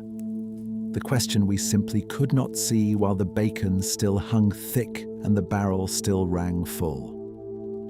When the keeping food finally gave out before the new could come in, when the last of the grain had been measured and the last of the bacon shaved away to nothing, and the field was still weeks from yielding a single loaf. What then? What did a family do with its own children hungry and a whole gulf of the year still to be crossed before relief? Where did the next meal come from, when by every honest accounting there was no next meal anywhere in the house? This is the season the careful manor rolls fall strangely silent about, having less to count in it and less reason to count what little there was. Yet it did not pass altogether unwitnessed, for abroad in those very years was a poet who had gone hungry himself, and who set the season down on the page with a plainness no account book ever came near. So let the question be asked the way he might have asked it. When the grain was gone to its last measure, and the bacon shaved away to its last rind, and the new crop still weeks from the sickle, where on God's earth was a poor man to find the bread for one more day? The man who answers that question best has been dead some 600 years, and we cannot even be sure of his name. We call him William Langland because a line buried in his own work seems to whisper it, but almost everything else about him is guesswork. Where he was born, how he earned his living, whether his own hands ever once closed on the handles of a plough. What he left behind, whoever he truly was, is a single long poem in the rough, alliterative English of the common people, half sermon and half waking dream, that goes by the name of Piers Plowman. He set it down in the closing decades of the 14th century, a generation or so after the day we have been walking, later in the same hard century.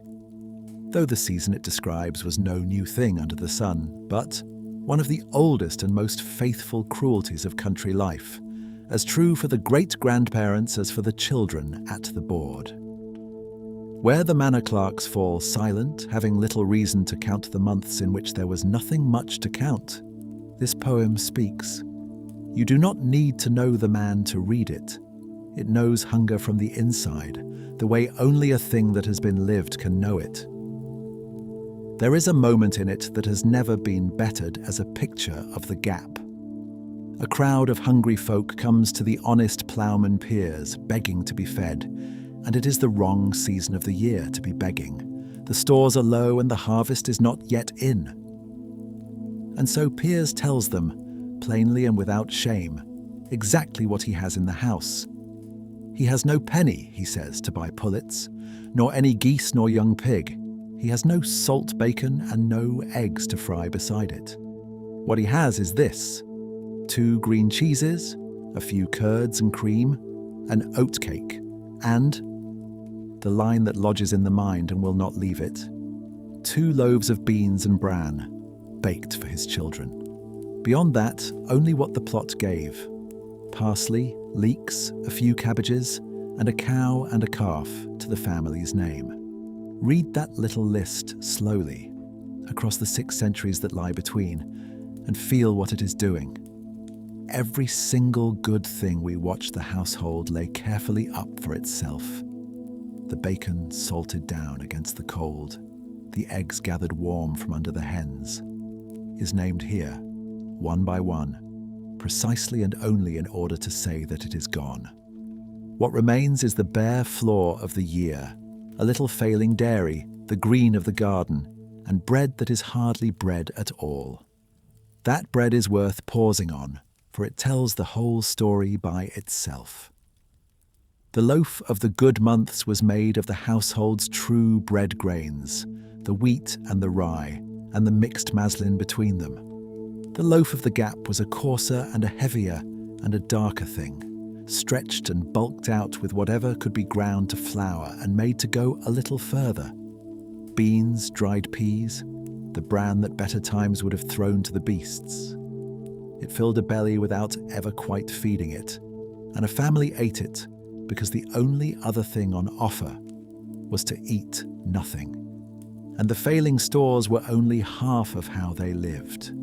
The other half lay out of doors, because the gap fell in the one season when the wild world was at last turning green again, and it drove people out to the hedge and the ditch and the wood's edge to take whatever grew there for free.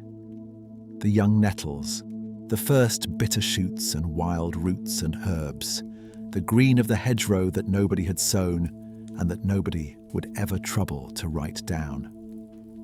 The earliest leaves of the garden were stripped and eaten almost before they were fit. None of it nourished the way bread and bacon had nourished. All of it, in a thin spring, was the whole distance between going hungry and going under. When even the hedgerow was not enough, a household had to look to hands other than its own. And here the hungry gap opened onto a harder truth about how the poor were held. There was charity of a kind, the dole of bread and broken meat handed out at the gates of the manor and the monastery, alms given as a Christian duty by those who had to, those who had not. A thin mercy, but a real one. And there was borrowing, which carried more families across than charity ever did. Grain could be had on loan, advanced out of the Lord's store or a richer neighbour's in the starving spring against repayment once the harvest stood cut, and the terms of such loans were seldom kind. So the gap did a quiet violence year on year. It drove the poorest a little deeper into debt to those who had grain to spare, binding them by the belly to the very households that already held the whip hand over their lives. You can watch it happening dryly in the surviving rolls, the loans set down, the debts carried forward. A whole patient architecture of dependence raised on the plain fact that one family ran out of food in May and another did not. Through all of it, the people waited, and the poem gives the waiting a face, for hunger himself walks through Piers Ploughman as a living figure, a presence loose upon the land, driving the idle to labour and the desperate to the end of their wits. What the hungry were waiting for had a name and a fixed day. They waited, as Piers says, till Lammas time. And Lammas was the 1st of August, the Loaf Mass, the morning the church blessed a loaf, baked from the very first of the new cut grain. It was the hinge on which the starving half of the year at last turned over. The far mirror at the opposite end of the calendar of that Martinmas killing where the larder had stood at its proudest. The whole gaunt spring had been one long counting toward Lammas, exactly as the autumn had been a counting down from the slaughter. And in most years, not all of them but most, the family reached it. Somewhere in the first days of August, the first new bread came warm to the board, and the worst was behind them for another turn of the wheel. But reaching Lammas was not at all the same as slipping free of once long grip, and the proof of it was waiting inside the very grain that had saved them.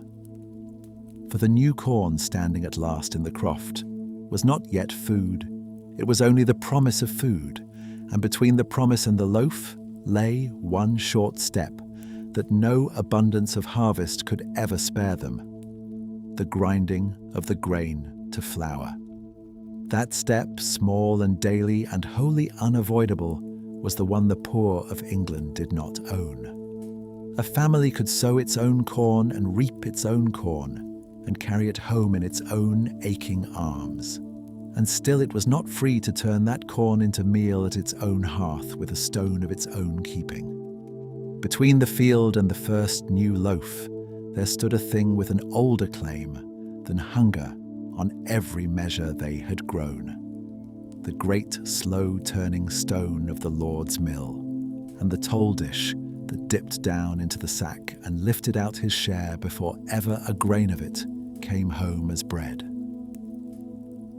There was, of course, a way around that toll, a way as old as bread itself, and on our ordinary harvest day it would have been standing in the corner of the cottage, by the meal bin, gathering a pale dust of flour in the dim. It was a humble enough thing: 2 flat round stones, the lower one fixed, and the upper one bored through the middle and fitted with a wooden peg for a handle, so that grain trickled down through the central hole, was crushed to meal between the 2 faces as the top stone was turned round and round by the steady, patient pull of a woman's arm. A hand quern, they called it, and there was nothing remarkable about it save its sheer antiquity. People had ground their daily grain on stones exactly like it, since long before England was England, in every land where wheat or barley grew at all. And yet, on a great many of the manors of medieval England, this plain and useful and immemorial object was against the law. A household could be fined for so much as keeping one. The Lord's men could walk in at the door and carry it off. The simplest thing in the world, turning your own grain into your own flour with your own hands at your own hearth, turned out not to be a thing you were free to do. To see why takes us back to that great turning stone we left at the foot of the lane. Among the many duties that bound a household to its lord, there was one with the curious name of suit of mill, and it meant exactly what it sounds. Every tenant was held by the custom of the manor to bring his grain to be ground at the Lord's mill, and at no other. The mill itself, the watermill on the stream, the windmill up on the rise, was a costly thing to raise, and the Lord raised it, and having raised it, he meant it to pay him back. So you would have hoisted your sack to your shoulder and carried it down to the mill, and waited your turn there among your neighbours, and watched the miller measure out his master's portion, before he ground so much as a single grain. The multure, it was called, a fixed share lifted off the top of every load and tipped into the Lord's own bin, a 13th of it, or a 16th, or a 20th, however the custom of the place happened to fall. You carried home, every single time, a little less flour than you had brought as grain. And the miller, standing between a man and his own bread with his hand forever in the measure, was for precisely that reason the most cordially distrusted soul in the parish. The byword in tale after tale, for the thief who weighs his own fat thumb along with your corn. Now the offence of the little handstone becomes clear. A family that kept a quern up in the loft and ground its grain quietly at home paid the Lord not one grain of multure. It slipped the toll and the net and the whole arrangement clean away. That the Lord could not abide, not because the quern took from him anything that had ever truly been his, but because it let the poor hold on to something he had decided was his to take. So the stone was outlawed. And here we have to set down plainly a thing the cosy picture of cottage life likes to leave out. We are fond of imagining the medieval poor as at least the masters of their own small world, bound to the Lord out in his broad fields, certainly, but kings of their own four walls, raising their own food and baking their own bread, and answering to no man once the door was shut behind them. In the matter of that daily bread, it was simply not so. The grain was theirs, and the long, bone-aching labour of raising it was theirs. But the one unavoidable step that stood between the grain and the loaf, the grinding of it, belonged to the Lord and was taxed. Their bread was taxed at its very root, in the turning of the stone, and the law reached in past the cottage door to make certain of it. They did not take it meekly. Leaf through the manor court rolls, and you find the quarrel running through them like a stubborn thread that will not be pulled out. This man fined for grinding at home, that widow's handstone seized and carried off. The same few obstinate households hauled up year upon year for the same small crime, fined and going straight back to it. You would have knelt over that muffled stone in the dark, with a folded cloth laid under it to deaden the grinding, knowing that every turn of it was a breach of the Lord's law and a courting of the Lord's fine. And you would have turned it anyway, because the toll you were dodging was bread lifted out of your own children's bowls. It was a low and patient and endless war, fought stone against stone. The great wheel down on the stream against the little stone up in the loft. The Lord's hard right against the household's flat refusal to surrender the making of its own bread. Most of it never came to more than a line of crabbed Latin and a few pence of fine. But the feeling banked up beneath those fines ran a great deal deeper than the pennies ever let on. Just how deep the wealthy abbey of St. Albans discovered to its lasting cost. There the Lord was the abbot himself, and the townsfolk ground under his mill, and the long and bitter wrangle over their hand querns ended in the abbey forcing the surrender of every last stone. Then the abbot did a thing of pure and deliberate triumph. He had the confiscated millstones taken up and set into the floor of his own parlour, paved flat into the ground to be walked over, a hard mosaic of beaten enemies that he and his monks might tread beneath their sandals every day of their lives. The townspeople were meant to learn humility from it. What they learned instead was how to remember. 2 full generations on, long after our harvest day, in the year the whole of England at last rose against its masters, the men of St. Albans, led by one of their own called William Grindercob, forced their way into the abbey and tore those stones back up out of the floor. And, as the abbey's own chronicler Thomas Walsingham set the scene down, they broke them into little pieces and dealt the fragments out among themselves, every man bearing off his shard, after the very fashion in which the blessed bread of the Mass is broken and shared among a congregation. Across 50 years and the breadth of a paved floor, the people of that town had remembered with perfect exactness what those stones had always stood for. The Lord's heavy hand laid flat upon the most ordinary loaf. And when their hour came round at last, they dug the grievance up by its roots. All of that, though, still lay wholly unimagined in the future on our late summer day, when no rising was dreamed of, and the abbot's spiteful floor was not yet laid. For the household at our hearth, the forbidden stone and the miller's dipping dish were not yet anybody's history. They were merely the coarse grain of an ordinary life, resented, evaded, endured, and worked silently into every loaf the year brought forth. Notice before we leave it the one great thing the whole apparatus quietly took as given. The toll and the mill, the outlawed quern, the abbot's monopoly, and the cottager's defiance of it. Every last piece of the machine assumed that there was grain to begin with, a harvest standing in the field, to be carried down and ground and taxed, and at last baked. The Lord's entire engine of taking rested on the plain fact of the land yielding. The land did not always yield. Turn back just one generation from our harvest day, back into the memory of the grey old man dozing now beside this very fire, who had been a small boy when it came and who, his children had noticed, would never once speak of it above a lowered voice. And you reach a stretch of years when the rains fell and would not stop, when the corn stood rotting green and drowned in the sodden fields and was never carried home at all.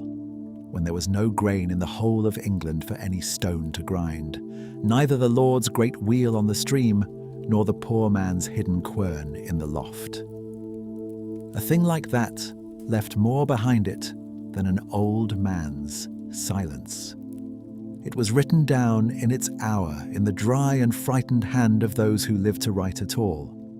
And it is to that record, to the years the chroniclers would call the Great Dearth, that we must turn to see what becomes of an entire world built upon the single unspoken faith that the harvest, whatever else it might do, does not wholly fail. Take down the manor's account roll for one of those drowned years, and the strangest thing about it is how little it seems to know. The clerk who kept it went on doing in catastrophe exactly what he did in plenty, ruling his neat columns, entering the rents and the dues and the Lord's corn, balancing the year as though the year could still be balanced. The disaster is in there, but it does not announce itself. It has to be read sidelong, out of the corner of the eye. You find it, when you find it, in one grim column swollen far past its ordinary size. The Heriots, the death duties, the single best beast that the Lord claimed by ancient right, out of the holding of every tenant who died. In a common year, a manor recorded a scattering of these. In these years, the clerk set them down beast after beast, holding after holding, an ox here and a cow there, lifted from house after emptied house. The people behind that column are not named, and not numbered as people at all. They enter the written record of the worst years of their lives only as a tally of confiscated cattle. The shadow that a great dying threw across a livestock account, and very nearly the only mark it left behind. You can read the shadow 7 centuries on. You cannot read the people who cast it. For anything closer to a human voice, you have to leave the accounts and turn to the chronicles. And there, one finds it, set down by men who watched it come. A monk named Johannes de Trockelove, writing of the years from 1315, left one of the fullest English tellings of how the thing began. And it began in the sky. The rains came that summer and did not stop. They came again the next year, and the year after that, season piled on sodden season until the corn stood rotting and unripe in fields too waterlogged to be reaped or dried. The hay spoiled black in the meadows, and even the salt could not be won, for salt was made by drying seawater in the sun, and the sun had gone. Grain climbed to many times its ordinary price, past the reach first of the poor, and then of people who had never thought themselves poor at all. And this was no local misfortune that a luckier county might relieve out of its barns. The same grey ruin lay over the whole of northern Europe at once, from Ireland across to the plains of Poland, every land's harvest failing in the same drowned years, so that there was no untouched country near enough to sell its surplus into the dearth. Reading Trocoloe across the centuries, you can feel a careful man straining at the very edge of what his words were ever built to carry. And just as the rains at last began to relent and the harvests to limp back towards something like the normal, a second blow came down on the staggering survivors. A murrain broke out among the cattle, a sweeping pestilence of the beasts, of the kind the modern historian Philip Slavin has traced clear across the continent in those years, around 1319 and 1320. And it killed the herds in their multitudes. The oxen that drew the plough and the cows that gave the white meats died in the byre and the field together, so that the recovery itself was crippled in the very act of beginning. Fewer beasts to break the ground for the next sowing, less milk and cheese to carry a weakened people through, less dung to feed the worn-out soil back towards strength. This was the true shape of the catastrophe. Not one bad harvest which any hardy country could ride out, but a cascade, each failure knocking loose the next, behind it. The wet took the grain, the pestilence took the animals, and hunger, as hunger always does, killed less often by the plain emptiness of the belly than by the fevers and the bloody fluxes that move so easily through bodies already worn down to nothing. Groping to convey a scale that had broken all their ordinary measures, the chroniclers reached for horrors. They wrote of the desperate eating the flesh of dogs and cats and horses, of food torn from the mouths of the weaker, and, at the furthest and darkest edge of their telling, they whispered of the dead dug up and eaten, and of children seized and never seen again. It is precisely here that honesty obliges us to take a step back rather than a step closer. These last and worst reports are deeply contested, and most historians who have weighed them carefully judge them far likelier to be hyperbole than fact. The conventional language a medieval writer reached for when he wanted to say a famine beyond all other famines, a horror at the very limit of the imaginable rather than a thing he had truly seen and could vouch for. We cannot confirm them, and we probably should not believe the worst of them. Yet notice what even their unreliability tells us. The famine had outrun the witness's power to record it plainly. It had pushed clean past the edge of sober accounting and into the country of rumour and nightmare. When the very documents begin to reach for the unspeakable, that reaching is itself a kind of evidence, not of cannibalism, but of a suffering the ordinary words could no longer hold. Which brings us to the question the whole grim record keeps circling and never answers. How many died? The plain truth is that we do not know, and that we cannot. Modern reckonings reach for a figure, a tenth of the people of a stricken region perhaps, and in the very hardest hit places more than that. But every such figure is a careful reconstruction, pieced together out of indirect traces, out of those swollen Harriet columns and soaring grain prices and the scattered rolls of the better-kept manors, and not one of them is an actual count of the actual dead. For the dead were, as the dead of the poor always were, the least written people in the kingdom. The very households the famine emptied most completely are the households that vanish most completely from the page. The same patient clerical hands that could tally eels to the last stick and herring to the last barrel had no column ruled anywhere for a labourer's children, and so they were simply never set down. Standing at the far end of 700 years, you can make out the whole vast shape of the thing. Continent-wide, years deep, an entire generation's high watermark of misery. And yet, the closer you lean in to count the faces, the faster they dissolve into the grey. The one number you most want out of those years is the single number that nobody was able, or willing, or perhaps even alive, to write. And then, and this is somehow harder to take in than all the dying, the rains eased and the corn came up gold again, and the world went on. Very nearly as it had been before, The survivors buried their dead and re-sowed their fields. The Lord's mill creaked back into its old turning and dipped its toll from the new grain. The hungry gap came round again the following spring on its appointed schedule, as though the great dearth had been a single terrible storm and not the unmaking of anything at all. For all its horror, and it was perhaps the worst peacetime horror that world would ever know, the catastrophe did not break the shape of things. It bent that shape, and it passed, and the immemorial order closed quietly back over the wound and carried on exactly as before. That, in the end, is the most sobering measure we possess of how deep the roots of this whole way of living truly ran, that it could swallow even this, the rains and the moraine and the uncounted dead all together, and reassemble itself unchanged, which leaves a single question standing over our ordinary harvest day. Over the grey old man who remembers it, and the grandchildren who will sow and reap precisely as their grandparents did, in a world already closed back over the wound, as though determined to forget it.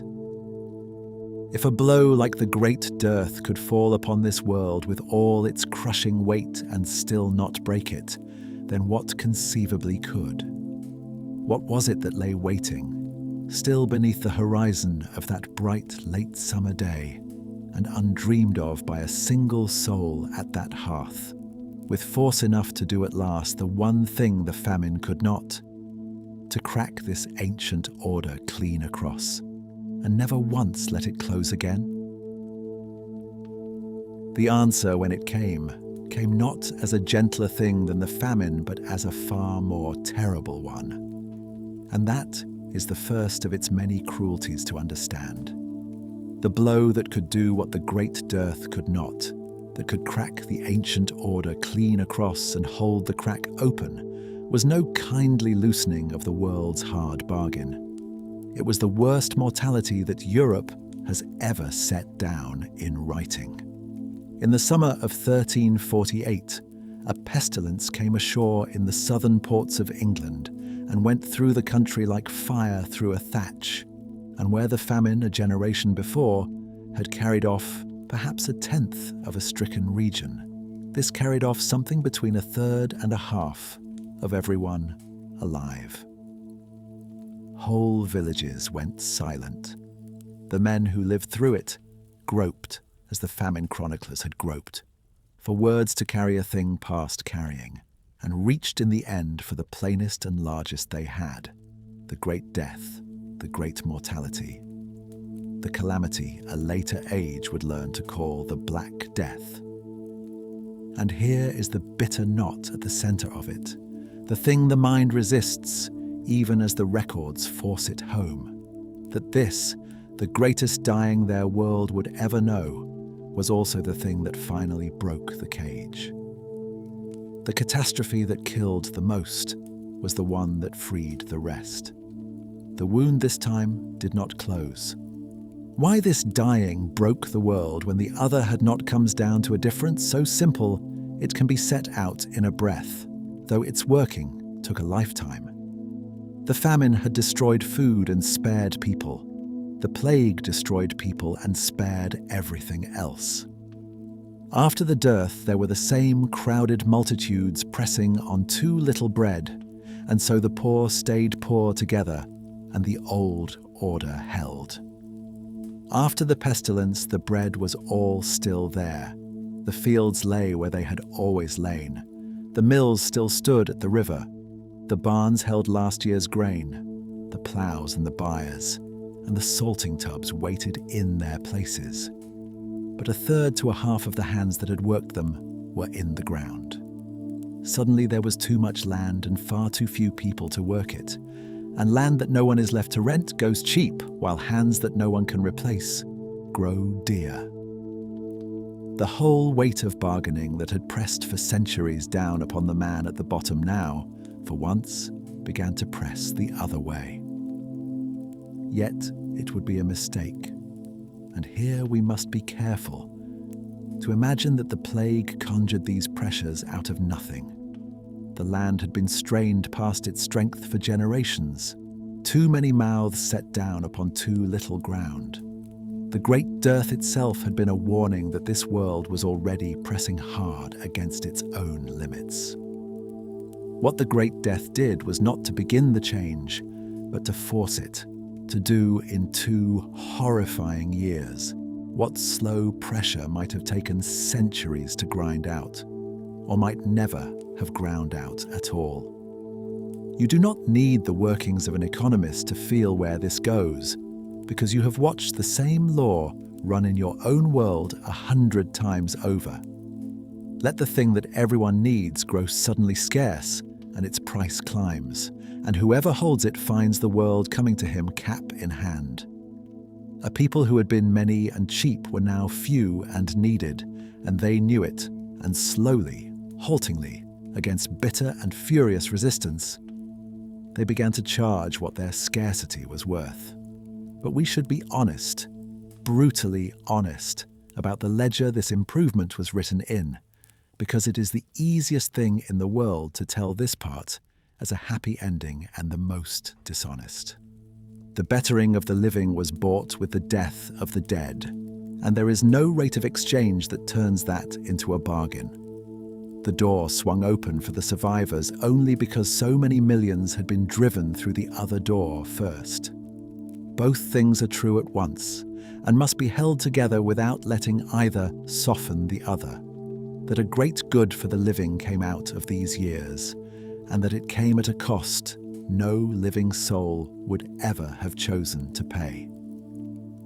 The men who had sat at the top of the old arrangement did not surrender their advantage gracefully, and for a while they fought the new arithmetic with the only tool they had, which was the law. Within a year of the worst of it, the crown moved to freeze the world in its former shape. The Statute of Labourers, settled in 1351, tried to pin wages at the level they had stood before the dying, to forbid a labourer to quit his manor in search of better, to make the bare asking of a higher wage a punishable thing. It was, in the end, a law against arithmetic, and arithmetic won. A man who could earn better bread and better silver by walking to the next lordship walked statute or no statute, because the next lordship was short of hands too, and would wink at the law to get him. Across the long generations that followed, the bonds of serfdom that had tied a man to his lord's soil frayed and slackened, and in many places fell away entirely. And the resentment of those who felt the old order still clutching at them even as it weakened did not stay quiet. It broke out at last in the great rising of 1381. The summer the men of St. Albans we have already watched went digging their broken querns out of the abbot's parlour floor, one corner of a refusal that ran that year clean across the south of England. And it is in the food. Of course it is in the food, for the food has been our whole road through this, that the change shows plainest and most movingly of all. Take the same manorial accounts we have leaned on all along, the ones that set down what the harvest workers were given to eat at the Lord's own expense, and follow them down the generations after the plague, and you watch a diet climb. The bread on the harvest board coarsens no longer, but whitens.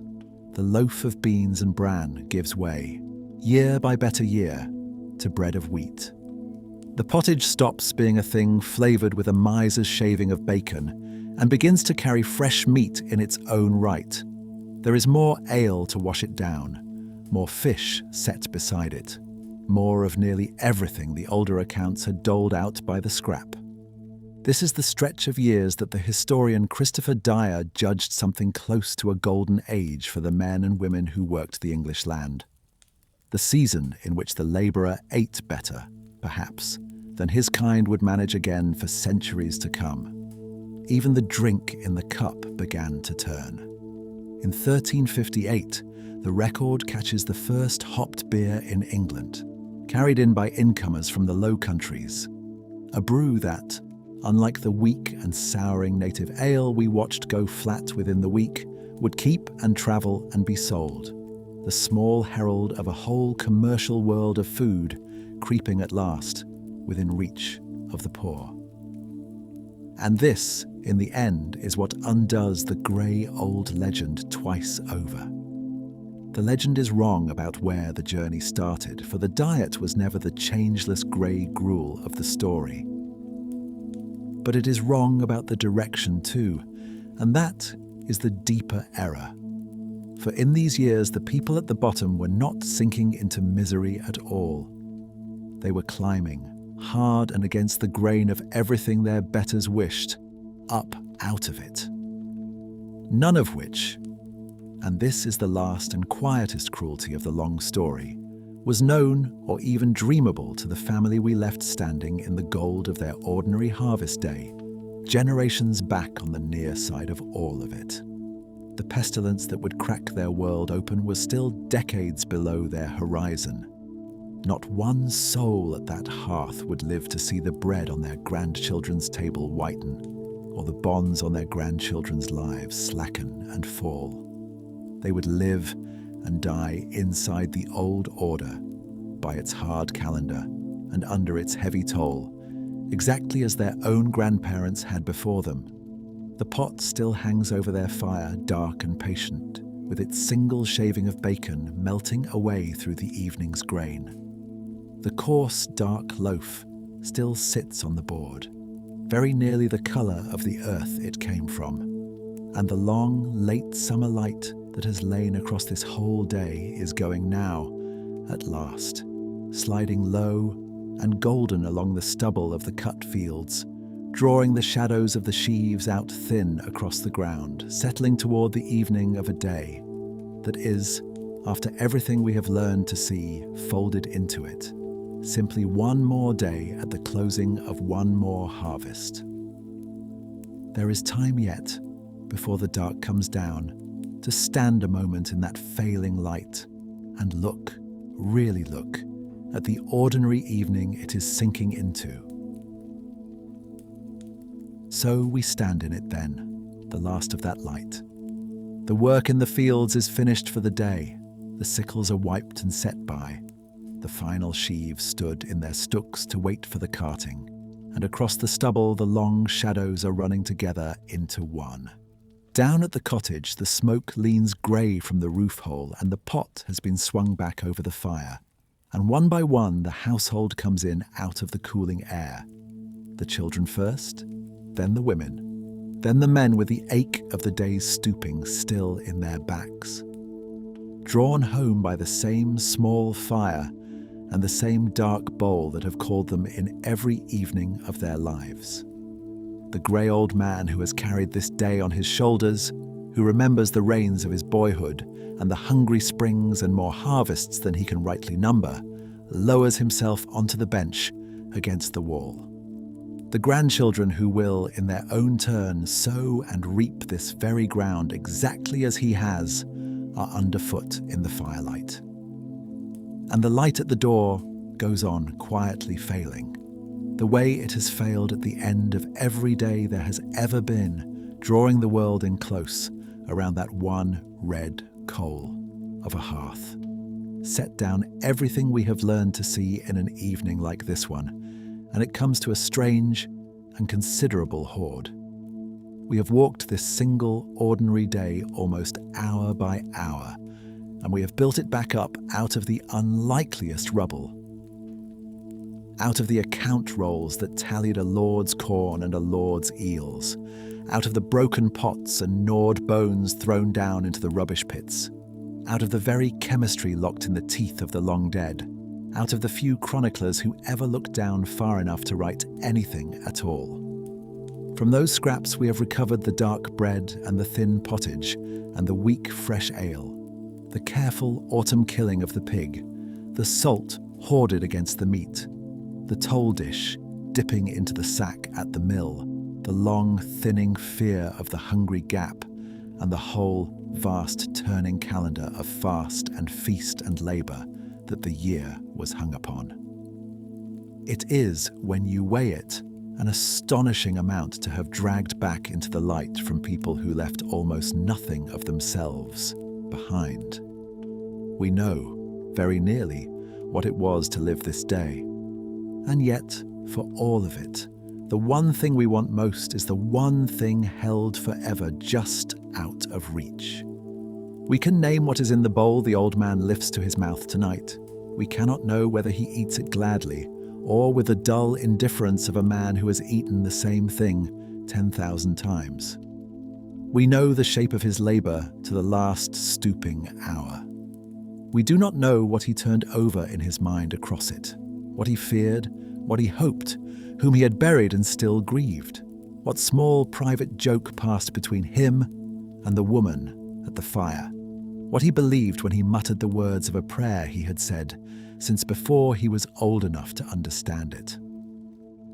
The rolls that counted his lord's herring to the barrel and claimed his lord's best beast on the day he died were never once moved to count him. Not his name, not his face, not a single thing he thought. He enters the great written record of his world, if he enters it at all, only sidelong and only as somebody else's property and loss. Lean in towards him across the centuries, as close as the evidence will ever let you lean, and exactly at the point where the person should at last come clear, the actual man, the particular soul warming his particular hands at that particular fire. The figure thins and pales and goes in the end to grey, and your hand closes on the air where a face should be. That is the last and most stubborn distance of all, and no amount of patient reconstruction will ever quite close it. You can stand at the edge of his field across 700 years, and you cannot step into it. You can come to know his diet better than he knew it himself, and never once know him. But the distance, if we are honest, runs both ways, and there is a kind of justice in admitting so. To this man there was nothing medieval about his life and nothing dim or backward about his world. It was simply the world, the only one, as solid and self-evident and ordinary to him as ours is to us. And we, could he somehow have looked upon us, would have been the strange and scarcely imaginable ones, gorged on meat we never killed, lit through our nights by lamps that never gutter, frightened of nothing.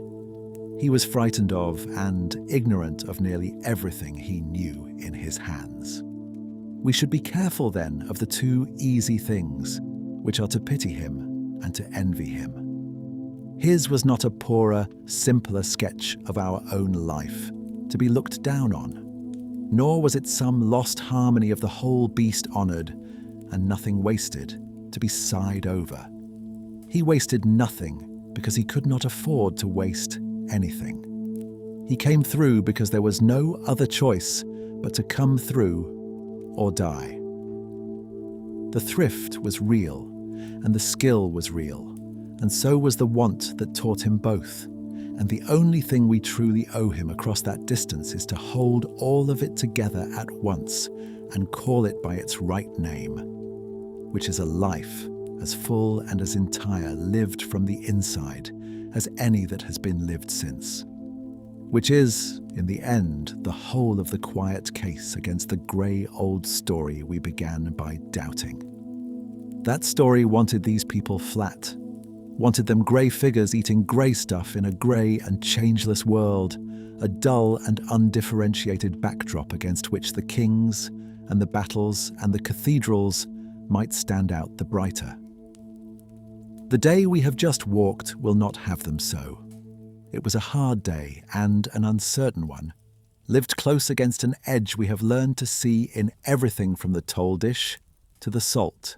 But it was not a flat day, and it was not a grey one. It was seasoned and various and skilled, ruled by a calendar of real intricacy, fed by a craft of getting by that ran deeper than most of what has come to replace it.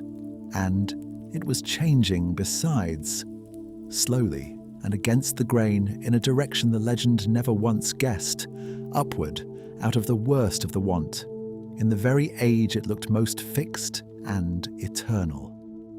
these were never the silent scenery of history.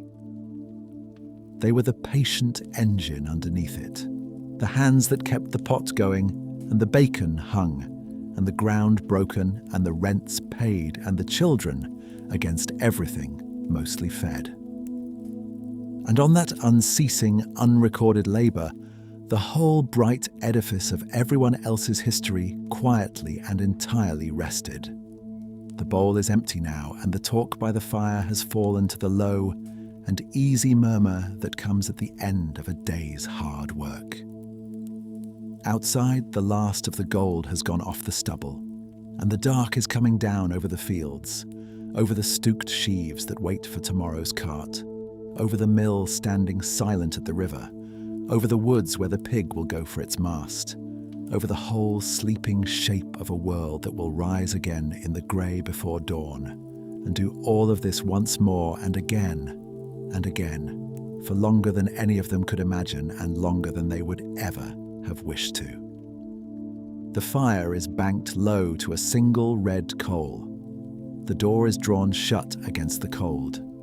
And the one day we chose out of all their 1,000 identical days, this perfectly ordinary day, which is the only kind of day that very nearly all of human life has ever actually been, closes over quietly and is gone the way they all went, unmarked, uncounted, and complete.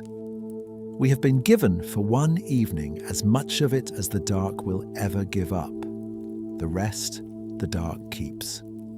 And over the last red coal of that hearth, as it has come down over every evening that ever was, and over every soul who ever warmed their hands at a fire and was never once written down, the dark comes quietly down.